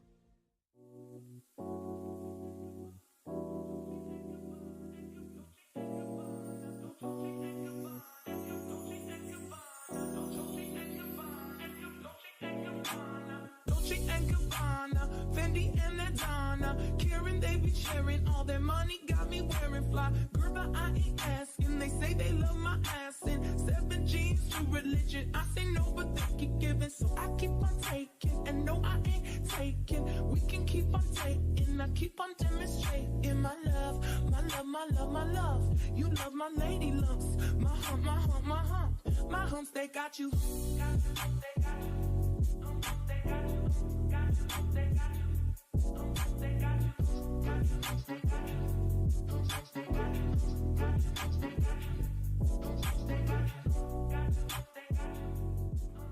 Dolce and Gabbana, Fendi and Adana, Karen, they be sharing all their money, got me wearing fly. Gerber, I ain't asking, they say they love my ass in 7 jeans to religion. I say no, but they keep giving, so I keep on taking, and no, I ain't taking. We can keep on taking, I keep on demonstrating my love, my love, my love, my love. You love my lady lumps.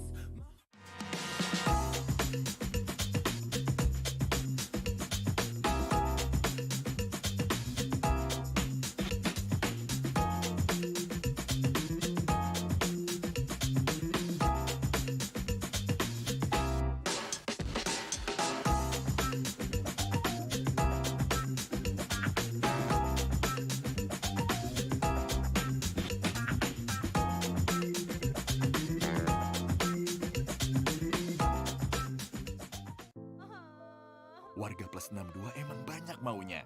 Dari drakoran sampai banjir air mata. Nonton action yang mantul. Sampai nonton tendangan cantik. Maksudnya ini. Mau nonton apapun, semua ada di video. Mulai dari yang bikin berbunga-bunga, keringet dingin, ketawa, sampai bikin gak ngedip.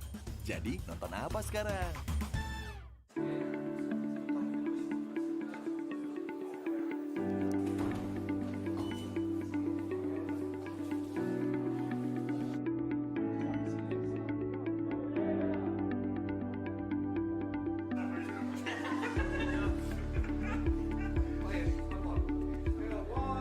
So today we have Lotus from Chile, and they will be competing in the World Esports Championship 2022. So Lotus, how was your trip from Chile to Bali, and what is your impression of the place? Was a very long trip.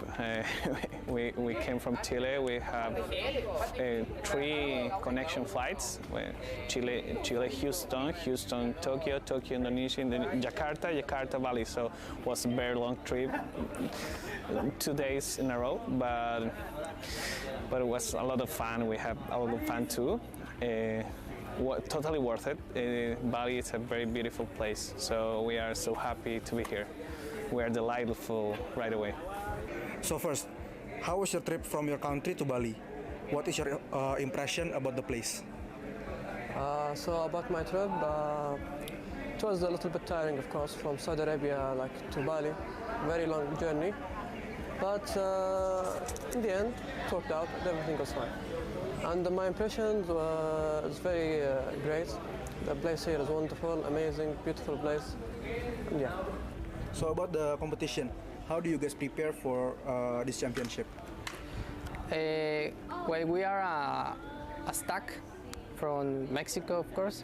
Everyone has their own team, but we kind of practice with scrims a little bit 2 weeks ago. Okay. So for this tournament, which team or participant do you think will be your biggest rival? So I think our biggest rival will be from our same region, Philippines. We're in the same group. I think they're pretty strong, and I'm hoping we can have a good match. So you've traveled so far, from Maldives to Bali, Indonesia. What is your target in this competition? Actually, we look forward to be in the top 1 or 2. Okay. As we know, this is the biggest esport tournament in the world. Do you have any pressure on your shoulder, and how do you deal with them? Actually, obviously it's a tournament, right? There'll be a lot of pressures, but then I think we'll be good in handling it. Okay. So you already been through several stages of IESF qualification. What is the key of success for you in order to qualify for this tournament? Well, the key is practice a lot, have fun again. I mean, focus on the game, study the game. The game is your life in a competition.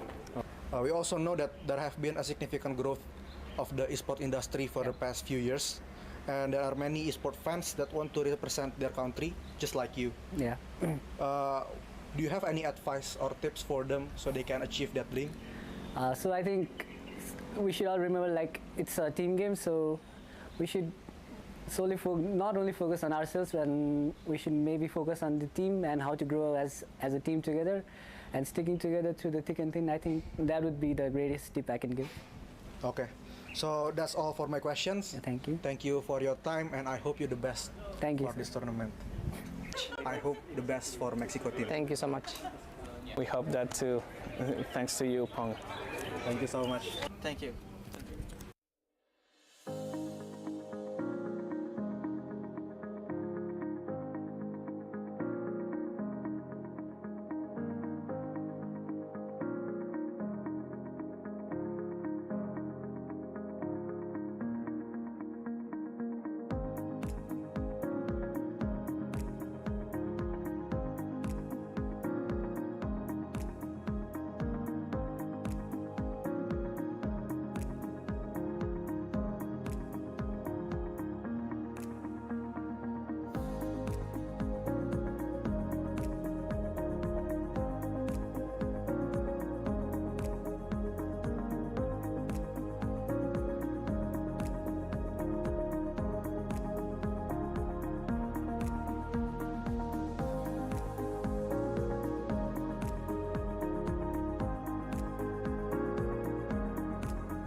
Jangan yang aku bekerja. Jangan suntik-menyuntik. Kamu mau nulis sendiri Sen? Saya sih lebih belajar otodidak, nontonin pro player luar, habis itu pelajarin. Dari 1 sampai 10 ya, seberapa jago kamu main? Tukang apa yang kalau dipanggil tengoknya ke atas? Langsung main di bawah. 1. Buah apa yang durhaka? Aku bang. FF. Kalian keras nih bos. Itu sih masih pemanasan sih di MPL season yang ke-8. Juga ya. Siapa sih guys yang pernah gitu ya? Sama-sama satu pro player. Baik juga, jadi kayak share hal-hal yang positif juga. Begitulah kayak kita cari poin plus minusnya kita buat final itu. Dia nggak coba dicari lagi. Kali ini masih belum ada yang muter video lo berhasil. Untung dari tim Ararjo nggak ada third party di sini, nggak ada tim lain yang akan ngebersih-bersihin mereka ada di sisi lain. Kita main lagi. Ada banyak banget ya di pertarungan berkualitas dan aksi tim. Hi guys, back again with me, Putra Sutopo as your fellow host. So right now, I'm at the Earth Stage area, where this area will be used as the stage for opening ceremony of IESF 14 World Esports Championship Bali 2022. As you can see behind me, they are all practicing for the opening ceremony at 7 o'clock GMT plus 7. To be honest, I cannot wait to see the opening ceremony because there will be an amazing performance from Alfiref and other performers. So, for those of you who want to watch it, you can watch it through the IESF official channel on Twitch TV. To be honest, you need to watch it, okay? So right now, I want to continue to see their practicing for the opening ceremony. Bye guys.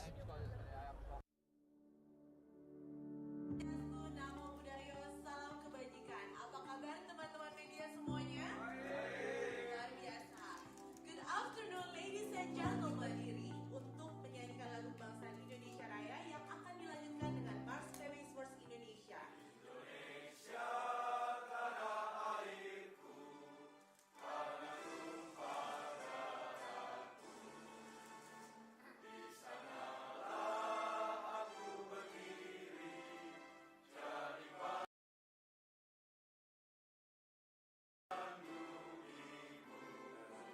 Pertama kita juga sangat berterima kasih kepada beliaunya dari IESF yang begitu memilih negara kita sebagai penyelenggara.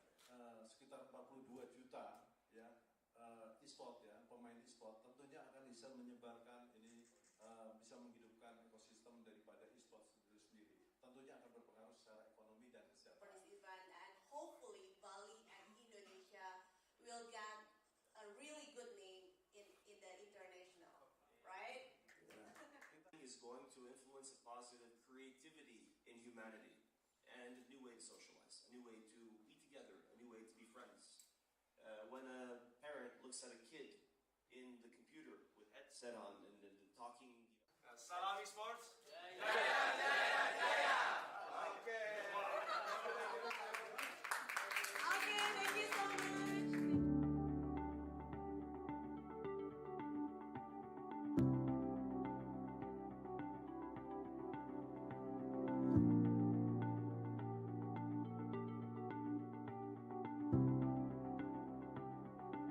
Okay. Let's go Bali. Let's go Bali. Let's go Bali.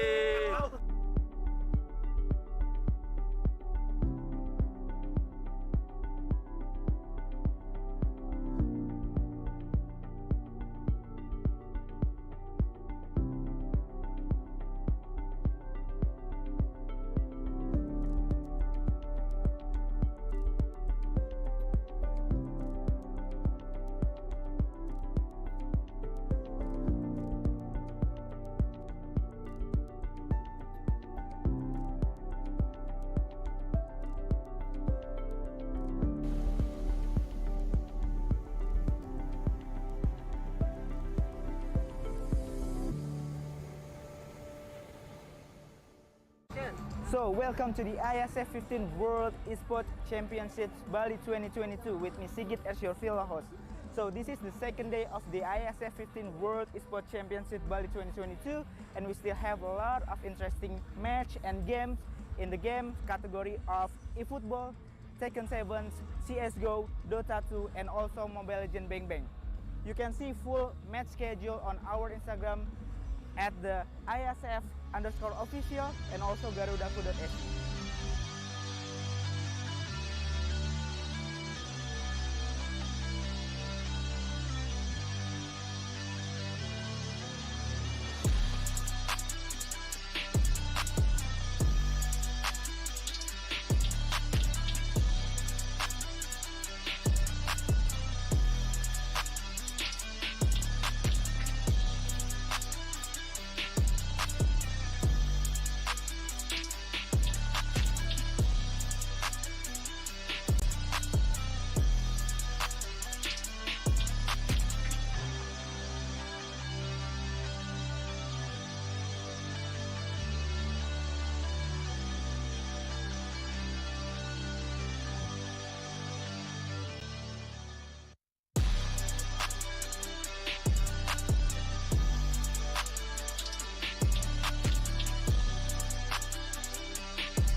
So, before we go, did any of you miss the excitement of the day one?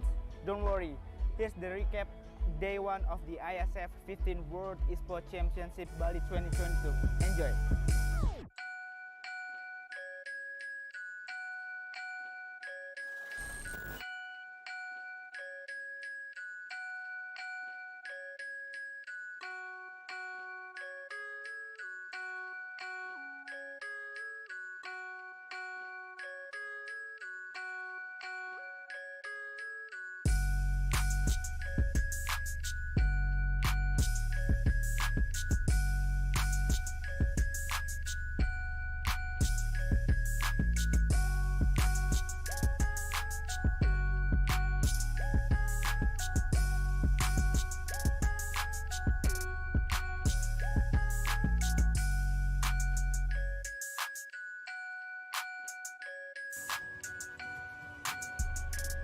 Indonesia.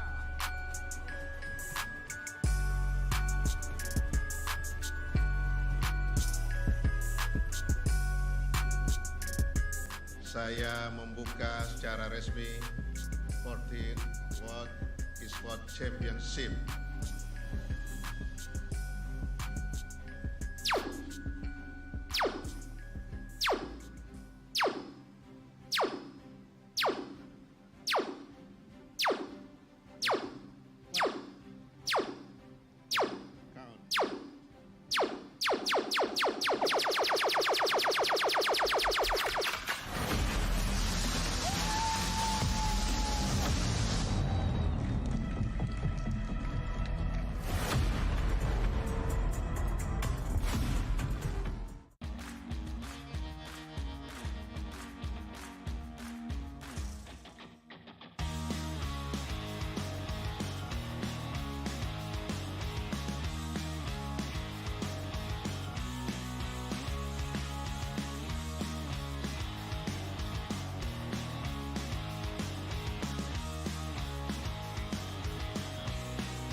Nah, setelah hari ini kita bahas berbagai macam match, mulai dari match yang ada di Ice Stage ataupun yang ada di Fire Stage. Sekarang saya mau ngajak kalian untuk relax terlebih dahulu, di mana saat ini saya berada di booth area. Di sini banyak banget berbagai macam activation yang disediakan oleh booth-booth, baik itu booth dari sponsor ataupun booth-booth dari partner-partner PBSI dan IESF. Seperti yang ada di belakang saya, ini ada Garudaku Zone, di mana seperti yang kalian lihat, di sini banyak banget area-area permainan, ada racing simulator, ada juga mesin capit yang bisa mendapatkan hadiah item-item Dota, atau di sekelilingnya banyak sekali game-game atau booth-booth dari developer lokal. Nah, sekarang saya mau ngajak kalian untuk kita keliling-keliling di area booth. Mungkin buat kalian yang mau nonton dan mau datang ke acara IESF World Championship ini, kalian bisa tahu nih, kalian mau ke booth mana dan mau menikmati activation di booth mana aja. So, ayo gue ajak kalian untuk keliling-keliling lebih dahulu.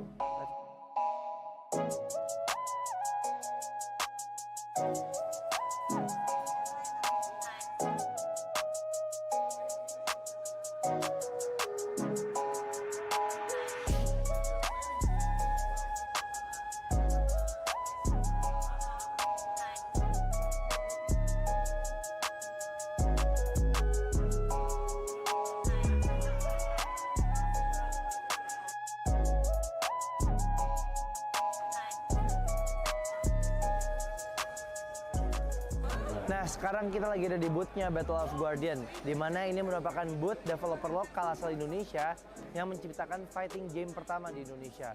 Nah, keseruannya nih di sini kayaknya kita bisa main game nih. Kita bisa mencoba trial untuk main game Battle of Guardian. Nah, gue juga penasaran ada apa aja sih di booth Battle of Guardian. Jadi yuk kita coba aja samperin langsung ke booth-nya Battle of Guardian. Let's go.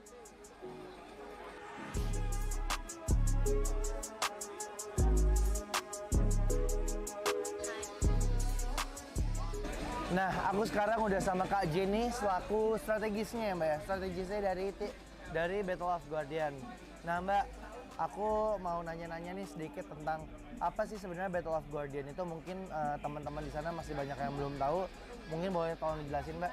Oke, Battle of Guardians sendiri adalah game fighting pertama dari Indonesia yang kita mengusung konsepnya Web3 nih. Oke. Jadi kita mengusung pakainya itu sistemnya blockchain gitu dari beberapa karakter. Nah, beberapa karakter kita itu juga terinspirasi nih dari beberapa legenda dan story-story lokal. Seperti kita juga ada kalau yang macan putih. Macan putih itu adalah dari Prabu Siliwangi atau Cindaku. Oke. Lalu juga kita ada yang perempuan itu ada namanya Sofia. Sofia itu kita juga terinspirasi dari Nyi Roro Kidul. Oke. Lalu juga kita ada Aling Dharma atau kalau misalnya di dalam in-game kita namanya Mata. Oke. Gitu.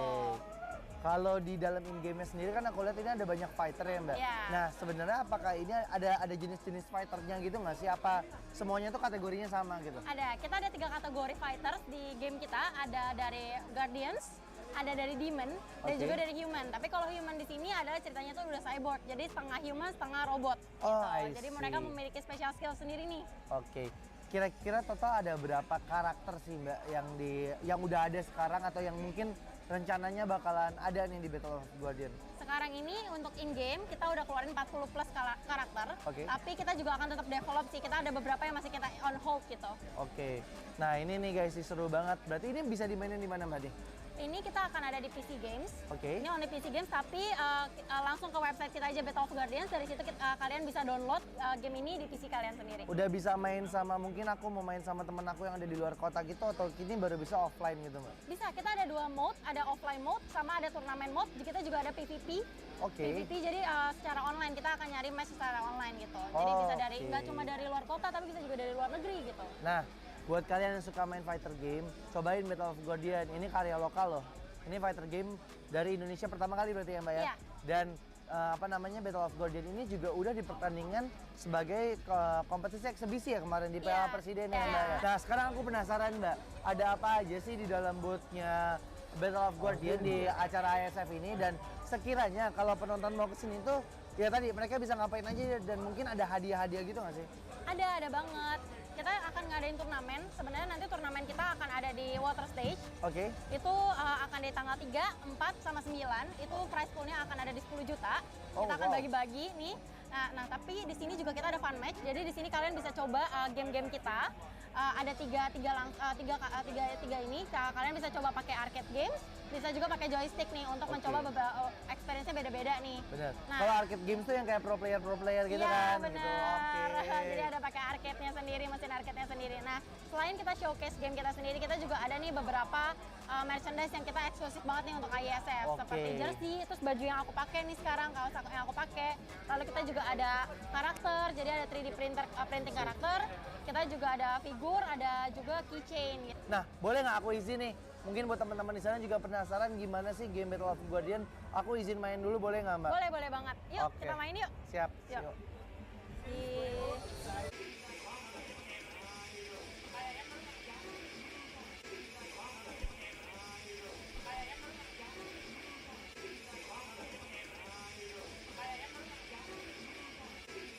Mbak Jen, thank you banget udah ngasih kesempatan aku untuk main Battle of Guardian. Gamenya seru banget. Ini sih buat kalian yang suka main fight game bakal ketagihan banget ya Mbak ya. Oke kalau kayak gitu. Mbak Jen, aku pamit. Thank you ya Mbak Jen ya. Thank you. Oke.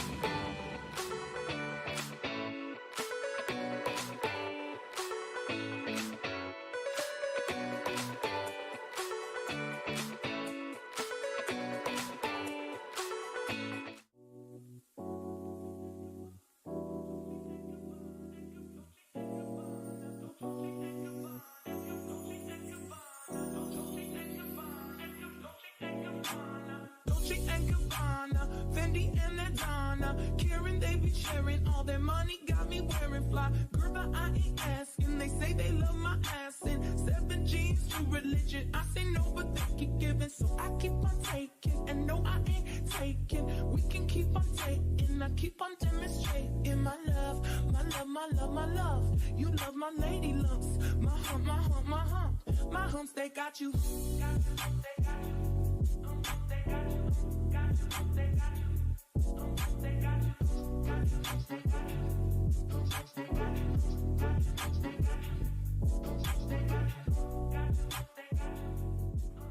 Dolce and Gabbana, Fendi and Adana, Karen, they be sharing all their money, got me wearing fly. Girl, but I ain't asking. They say they love my ass and 7 jeans to religion. I say no, but they keep giving, so I keep on taking. And no, I ain't taking. We can keep on taking. I keep on demonstrating my love, my love, my love, my love. You love my lady lumps.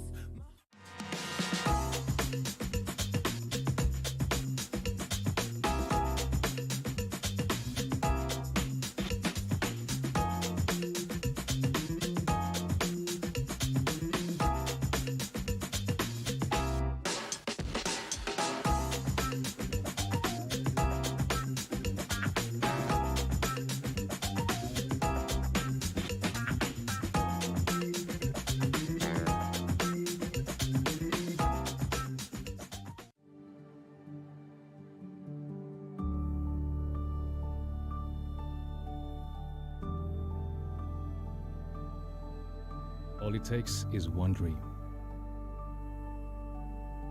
One dream that becomes a journey. To drive an ambition. Believing in yourself. Persevering challenges. Always focused on the dream. To grow aspirations. Having the will to keep going. Building a future with a legacy. Knowing dreams can come true. Over 11 years of growth. The spirit of entrepreneurship. Created possibilities.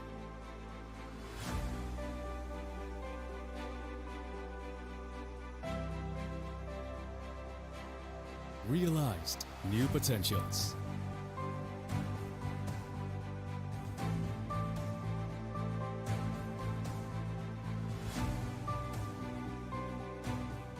Innovate for the better.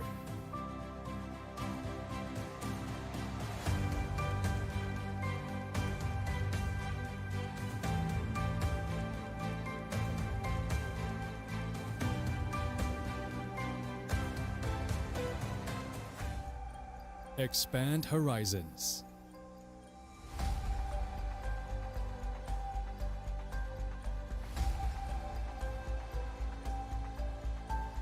To change lives.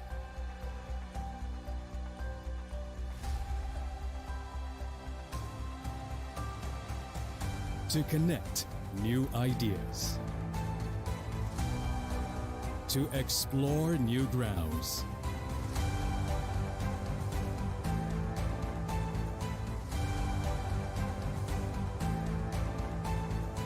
With the future in sight.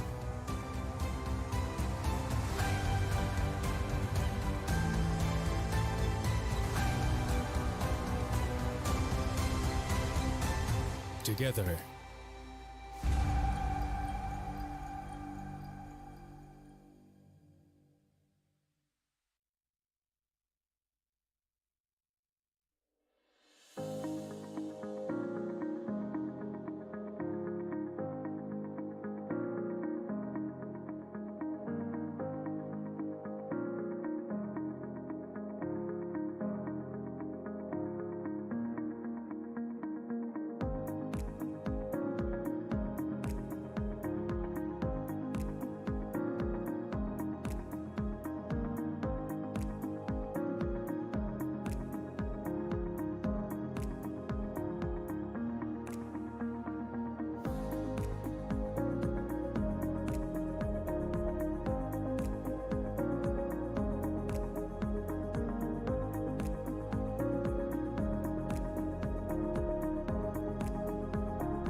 Hi guys, back again with me, Putra Sutopo as your fellow host. So right now, I'm at the Earth Stage area, where this area will be used as the stage for opening ceremony of IESF 14 World Esports Championship Bali 2022.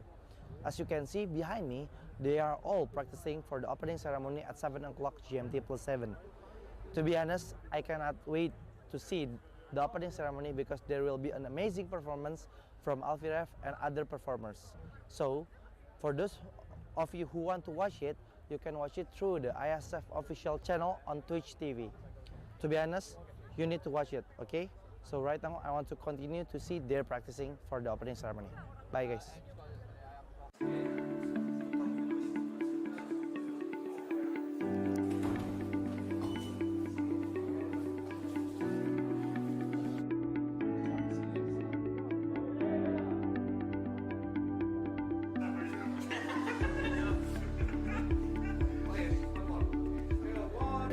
So today we have Lotus from Chile, and they will be competing in the World Esports Championship 2022. So, Lotus, how was your trip from Chile to Bali, and what is your impression of the place? Was a very long trip. We came from Chile. We have 3 connection flights: Chile, Houston, Tokyo, Indonesia, Jakarta, Bali. So it was a very long trip, 2 days in a row. But it was a lot of fun. We have a lot of fun too. Totally worth it. Bali is a very beautiful place. So we are so happy to be here. We are delightful right away. So first, how was your trip from your country to Bali? What is your impression about the place? So about my trip, it was a little bit tiring, of course, from Saudi Arabia to Bali. Very long journey, but in the end, it worked out and everything was fine. And my impressions was very great. The place here is wonderful, amazing, beautiful place. And yeah. So about the competition, how do you guys prepare for this championship? Well, we are a stack from Mexico, of course. Everyone has their own team, but we kind of practice with scrims a little bit 2 weeks ago. Okay. So for this tournament, which team or participant do you think will be your biggest rival? So I think our biggest rival will be from our same region, Philippines. Like, we're in the same group. Like, I think they're pretty strong, and I'm hoping we can have a good match. So you've traveled so far from Maldives to Bali, Indonesia. What is your target in this competition? Actually, we look forward to be in the top 1 or 2. As we know, this is the biggest esport tournament in the world. Do you have any pressure on your shoulder, and how do you deal with them? Actually, obviously it's a tournament, right? There'll be a lot of pressures, but then I think we'll be good in handling it. Okay. So you already been through several stages of IESF qualification. What is the key of success for you in order to qualify for this tournament? Well, the key is practice a lot, have fun again. I mean, focus on the game, study the game. The game is your life in a competition. We also know that there have been a significant growth of the esport industry for the past few years, and there are many esport fans that want to represent their country, just like you. Yeah. Do you have any advice or tips for them so they can achieve that dream? So I think we should all remember, like, it's a team game, so we should solely not only focus on ourselves, and we should maybe focus on the team and how to grow as a team together, and sticking together through the thick and thin. I think that would be the greatest tip I can give. Okay, so that's all for my questions. Yeah, thank you. Thank you for your time, and I hope you the best for this tournament. I hope the best for Mexico team. Thank you so much. We hope that too. Thanks to you, Pong. Thank you so much. Thank you.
bisa menyebarkan ini, bisa menghidupkan ekosistem daripada e-sports itu sendiri. Tentunya akan berpengaruh secara ekonomi dan For kesehatan. this event, and hopefully Bali and Indonesia will get a really good name in the international, right? Is going to influence a positive creativity in humanity and a new way to socialize, a new way to be together, a new way to be friends. When a parent looks at a kid in the computer with headset on and talking. Salam esports. Okay,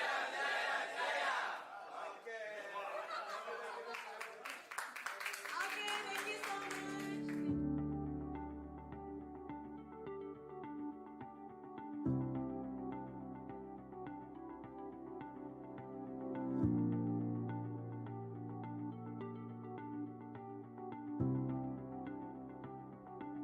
Okay. Let's go Bali. Let's go Bali. Let's go Bali.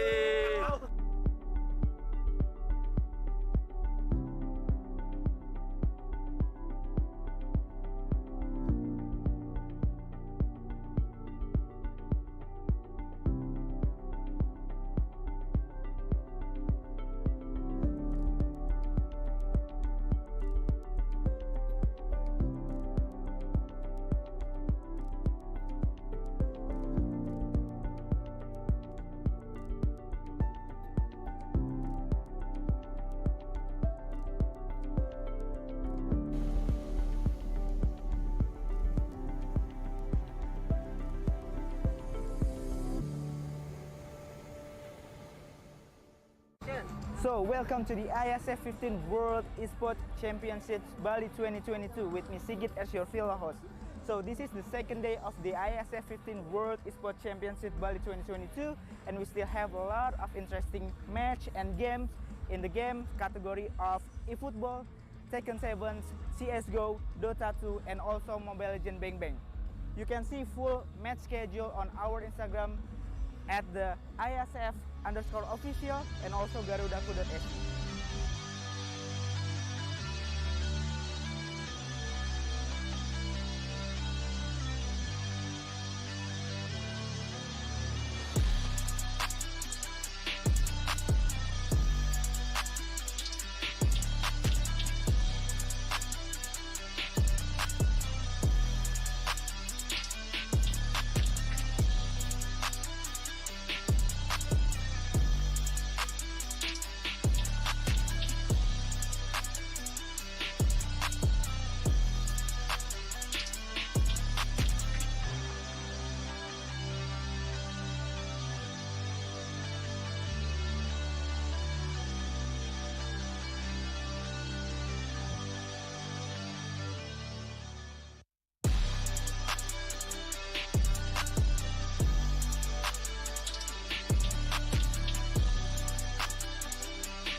So, before we go, did any of you miss the excitement of the day one?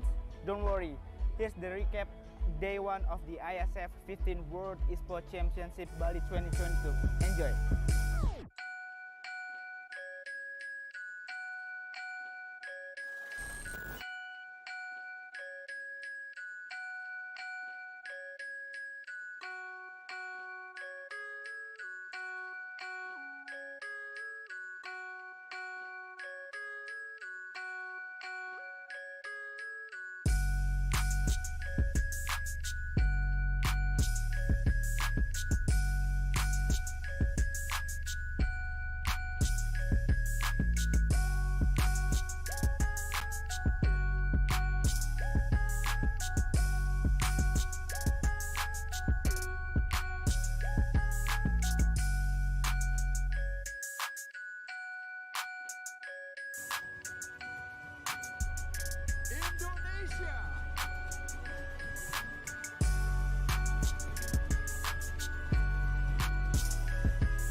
Saya membuka secara resmi 14th World Esports Championship.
Nah, setelah hari ini kita bahas berbagai macam match, mulai dari match yang ada di Ice Stage ataupun yang ada di Fire Stage. Sekarang saya mau ngajak kalian untuk relax terlebih dahulu, di mana saat ini saya berada di booth area. Di sini banyak banget berbagai macam activation yang disediakan oleh booth-booth, baik itu booth dari sponsor ataupun booth-booth dari partner-partner PBSI dan IESF. Seperti yang ada di belakang saya, ini ada Garuda Zone, di mana seperti yang kalian lihat, di sini banyak banget area-area permainan, ada racing simulator, ada juga mesin capit yang bisa mendapatkan hadiah item-item Dota, atau di sekelilingnya banyak sekali game-game atau booth-booth dari developer lokal. Nah, sekarang saya mau ngajak kalian untuk kita keliling-keliling di area booth. Mungkin buat kalian yang mau nonton dan mau datang ke acara IESF World Championship ini, kalian bisa tahu nih, kalian mau ke booth mana dan mau menikmati activation di booth mana aja. So, ayo gue ajak kalian untuk keliling-keliling lebih dahulu.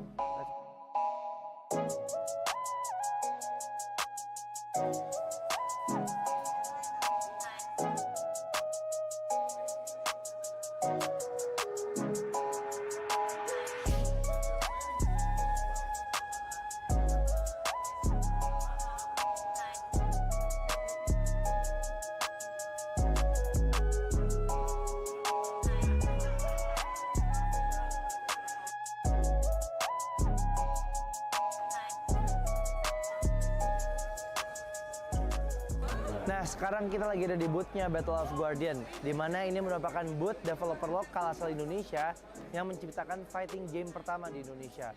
Nah, keseruannya nih di sini kayaknya kita bisa main game nih. Kita bisa mencoba trial untuk main game Battle of Guardian. Nah, gue juga penasaran ada apa aja sih di booth Battle of Guardian.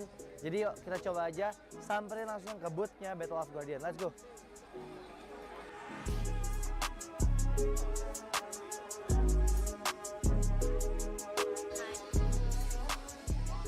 Nah, aku sekarang udah sama Kak Jenny selaku strategisnya ya Mbak ya, strategisnya dari Battle of Guardian. Nah Mbak, aku mau nanya-nanya nih sedikit tentang apa sih sebenarnya Battle of Guardian itu. Mungkin teman-teman di sana masih banyak yang belum tahu, mungkin boleh tolong dijelasin Mbak. Oke, Battle of Guardians sendiri adalah game fighting pertama dari Indonesia yang kita mengusung konsepnya Web3 nih. Oke. Jadi kita mengusung pakainya itu sistemnya blockchain itu dari beberapa karakter. Nah, beberapa karakter kita itu juga terinspirasi nih dari beberapa legenda dan story-story lokal. Seperti kita juga ada kalau yang macan putih. Macan putih itu adalah dari Prabu Siliwangi atau Cindaku. Oke. Lalu juga kita ada yang perempuan itu ada namanya Sofia. Sofia itu kita juga terinspirasi dari Nyi Roro Kidul. Oke. Lalu juga kita ada Aling Dharma atau kalau misalnya di dalam in-game kita namanya Mata. Oke. Gitu. Kalau di dalam in-game-nya sendiri kan aku lihat ini ada banyak fighter ya Mbak. Yeah. Nah, sebenarnya apakah ini ada jenis-jenis fighternya gitu nggak sih? Apa semuanya tuh kategorinya sama gitu? Ada, kita ada 3 kategori fighters di game kita. Ada dari Guardians, ada dari Demon, dan juga dari Human. Tapi kalau Human di sini adalah ceritanya tuh udah cyborg, jadi setengah human, setengah robot. Oh, gitu. Jadi mereka memiliki special skill sendiri nih. Oke. Kira-kira total ada berapa karakter sih Mbak yang udah ada sekarang atau yang mungkin rencananya bakalan ada nih di Battle of Guardian? Sekarang ini untuk in-game kita udah keluarin 40 plus karakter, tapi kita juga akan tetap develop sih. Kita ada beberapa yang masih kita on hold gitu. Oke. Nah ini nih guys, seru banget. Berarti ini bisa dimainin di mana Mbak nih? Ini kita akan ada di PC Games. Oke. Ini only PC Games, tapi langsung ke website kita aja Battle of Guardians. Dari situ kalian bisa download game ini di PC kalian sendiri. Udah bisa main sama, mungkin aku mau main sama temen aku yang ada di luar kota gitu, atau ini baru bisa offline gitu Mbak? Bisa, kita ada 2 mode, ada offline mode sama ada turnamen mode. Kita juga ada PVP. Oke. PVP jadi secara online, kita akan nyari match secara online gitu. Jadi bisa dari nggak cuma dari luar kota, tapi bisa juga dari luar negeri gitu. Nah, buat kalian yang suka main fighter game, cobain Battle of Guardian. Ini karya lokal loh.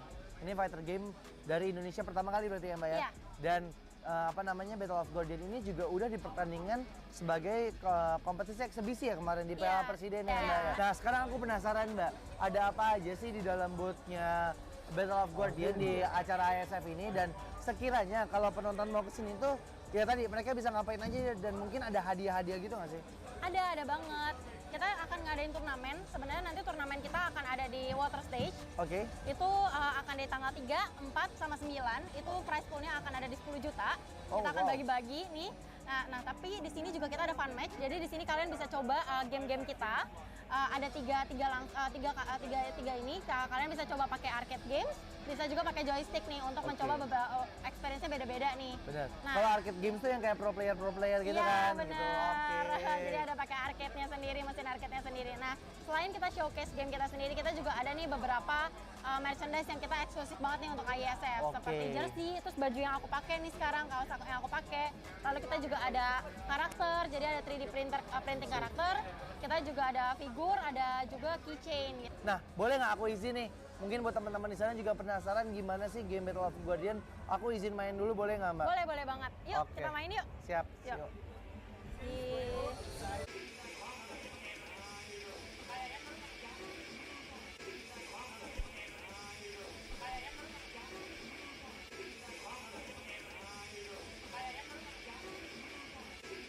Mbak Jen, thank you banget udah ngasih kesempatan aku untuk main Battle of Guardian. Gamenya seru banget.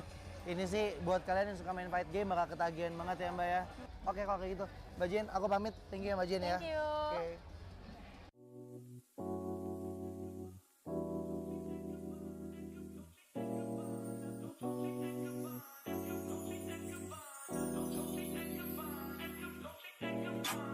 Dolce and Gabbana, Fendi and Adana, Karen, they be sharing all their money, got me wearing fly. Girl, but I ain't asking. They say they love my ass in 7 jeans to religion. I say no, but they keep giving, so I keep on taking. And no, I ain't taking. We can keep on taking. I keep on demonstrating my love, my love, my love, my love.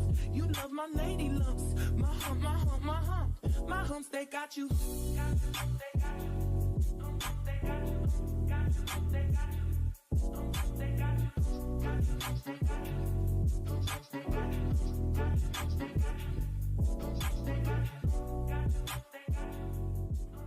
Dolce and Gabbana, Fendi and Adana, Karen, they be sharing all their money, got me wearing fly. Girl, but I ain't asking. They say they love my ass in 7 jeans to religion. I say no, but they keep giving, so I keep on taking. And no, I ain't taking. We can keep on taking. I keep on demonstrating my love, my love, my love, my love. You love my lady lumps.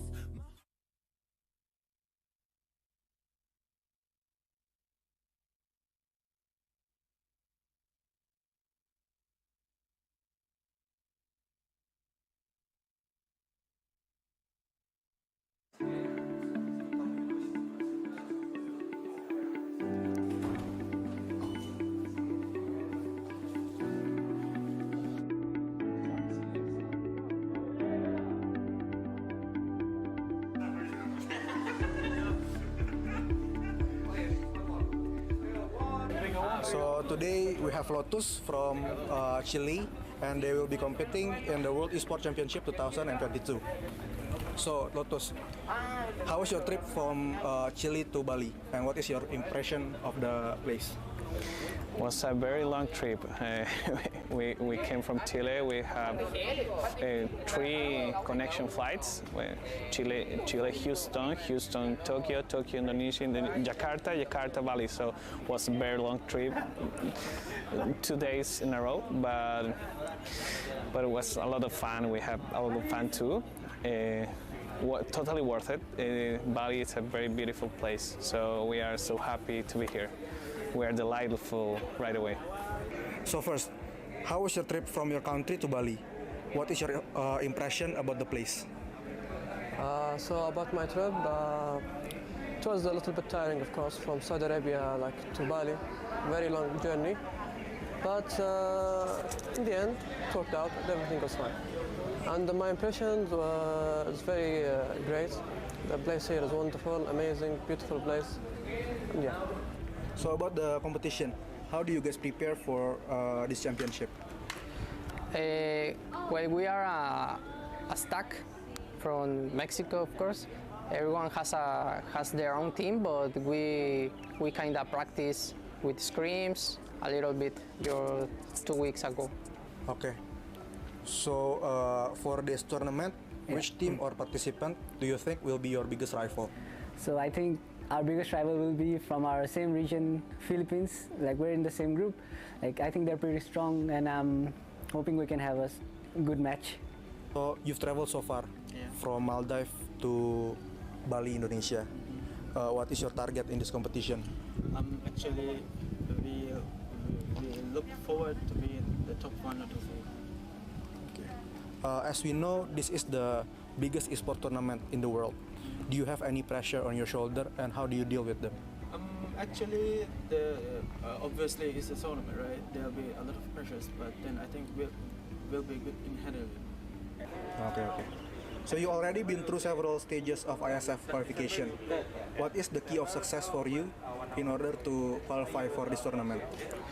Well, the key is practice a lot, have fun again. I mean, focus on the game, study the game. The game is your life in a competition.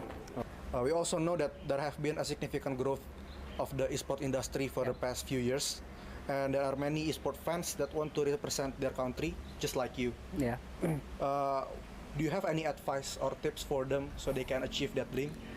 So I think we should all remember, like, it's a team game, so we should solely not only focus on ourselves, and we should maybe focus on the team and how to grow as a team together, and sticking together through the thick and thin. I think that would be the greatest tip I can give. Okay, so that's all for my questions. Thank you. Thank you for your time, and I hope you the best. Thank you for this tournament. I hope the best for Mexico team. Thank you so much. We hope that too. Thanks to you, Pong. Thank you so much. Thank you.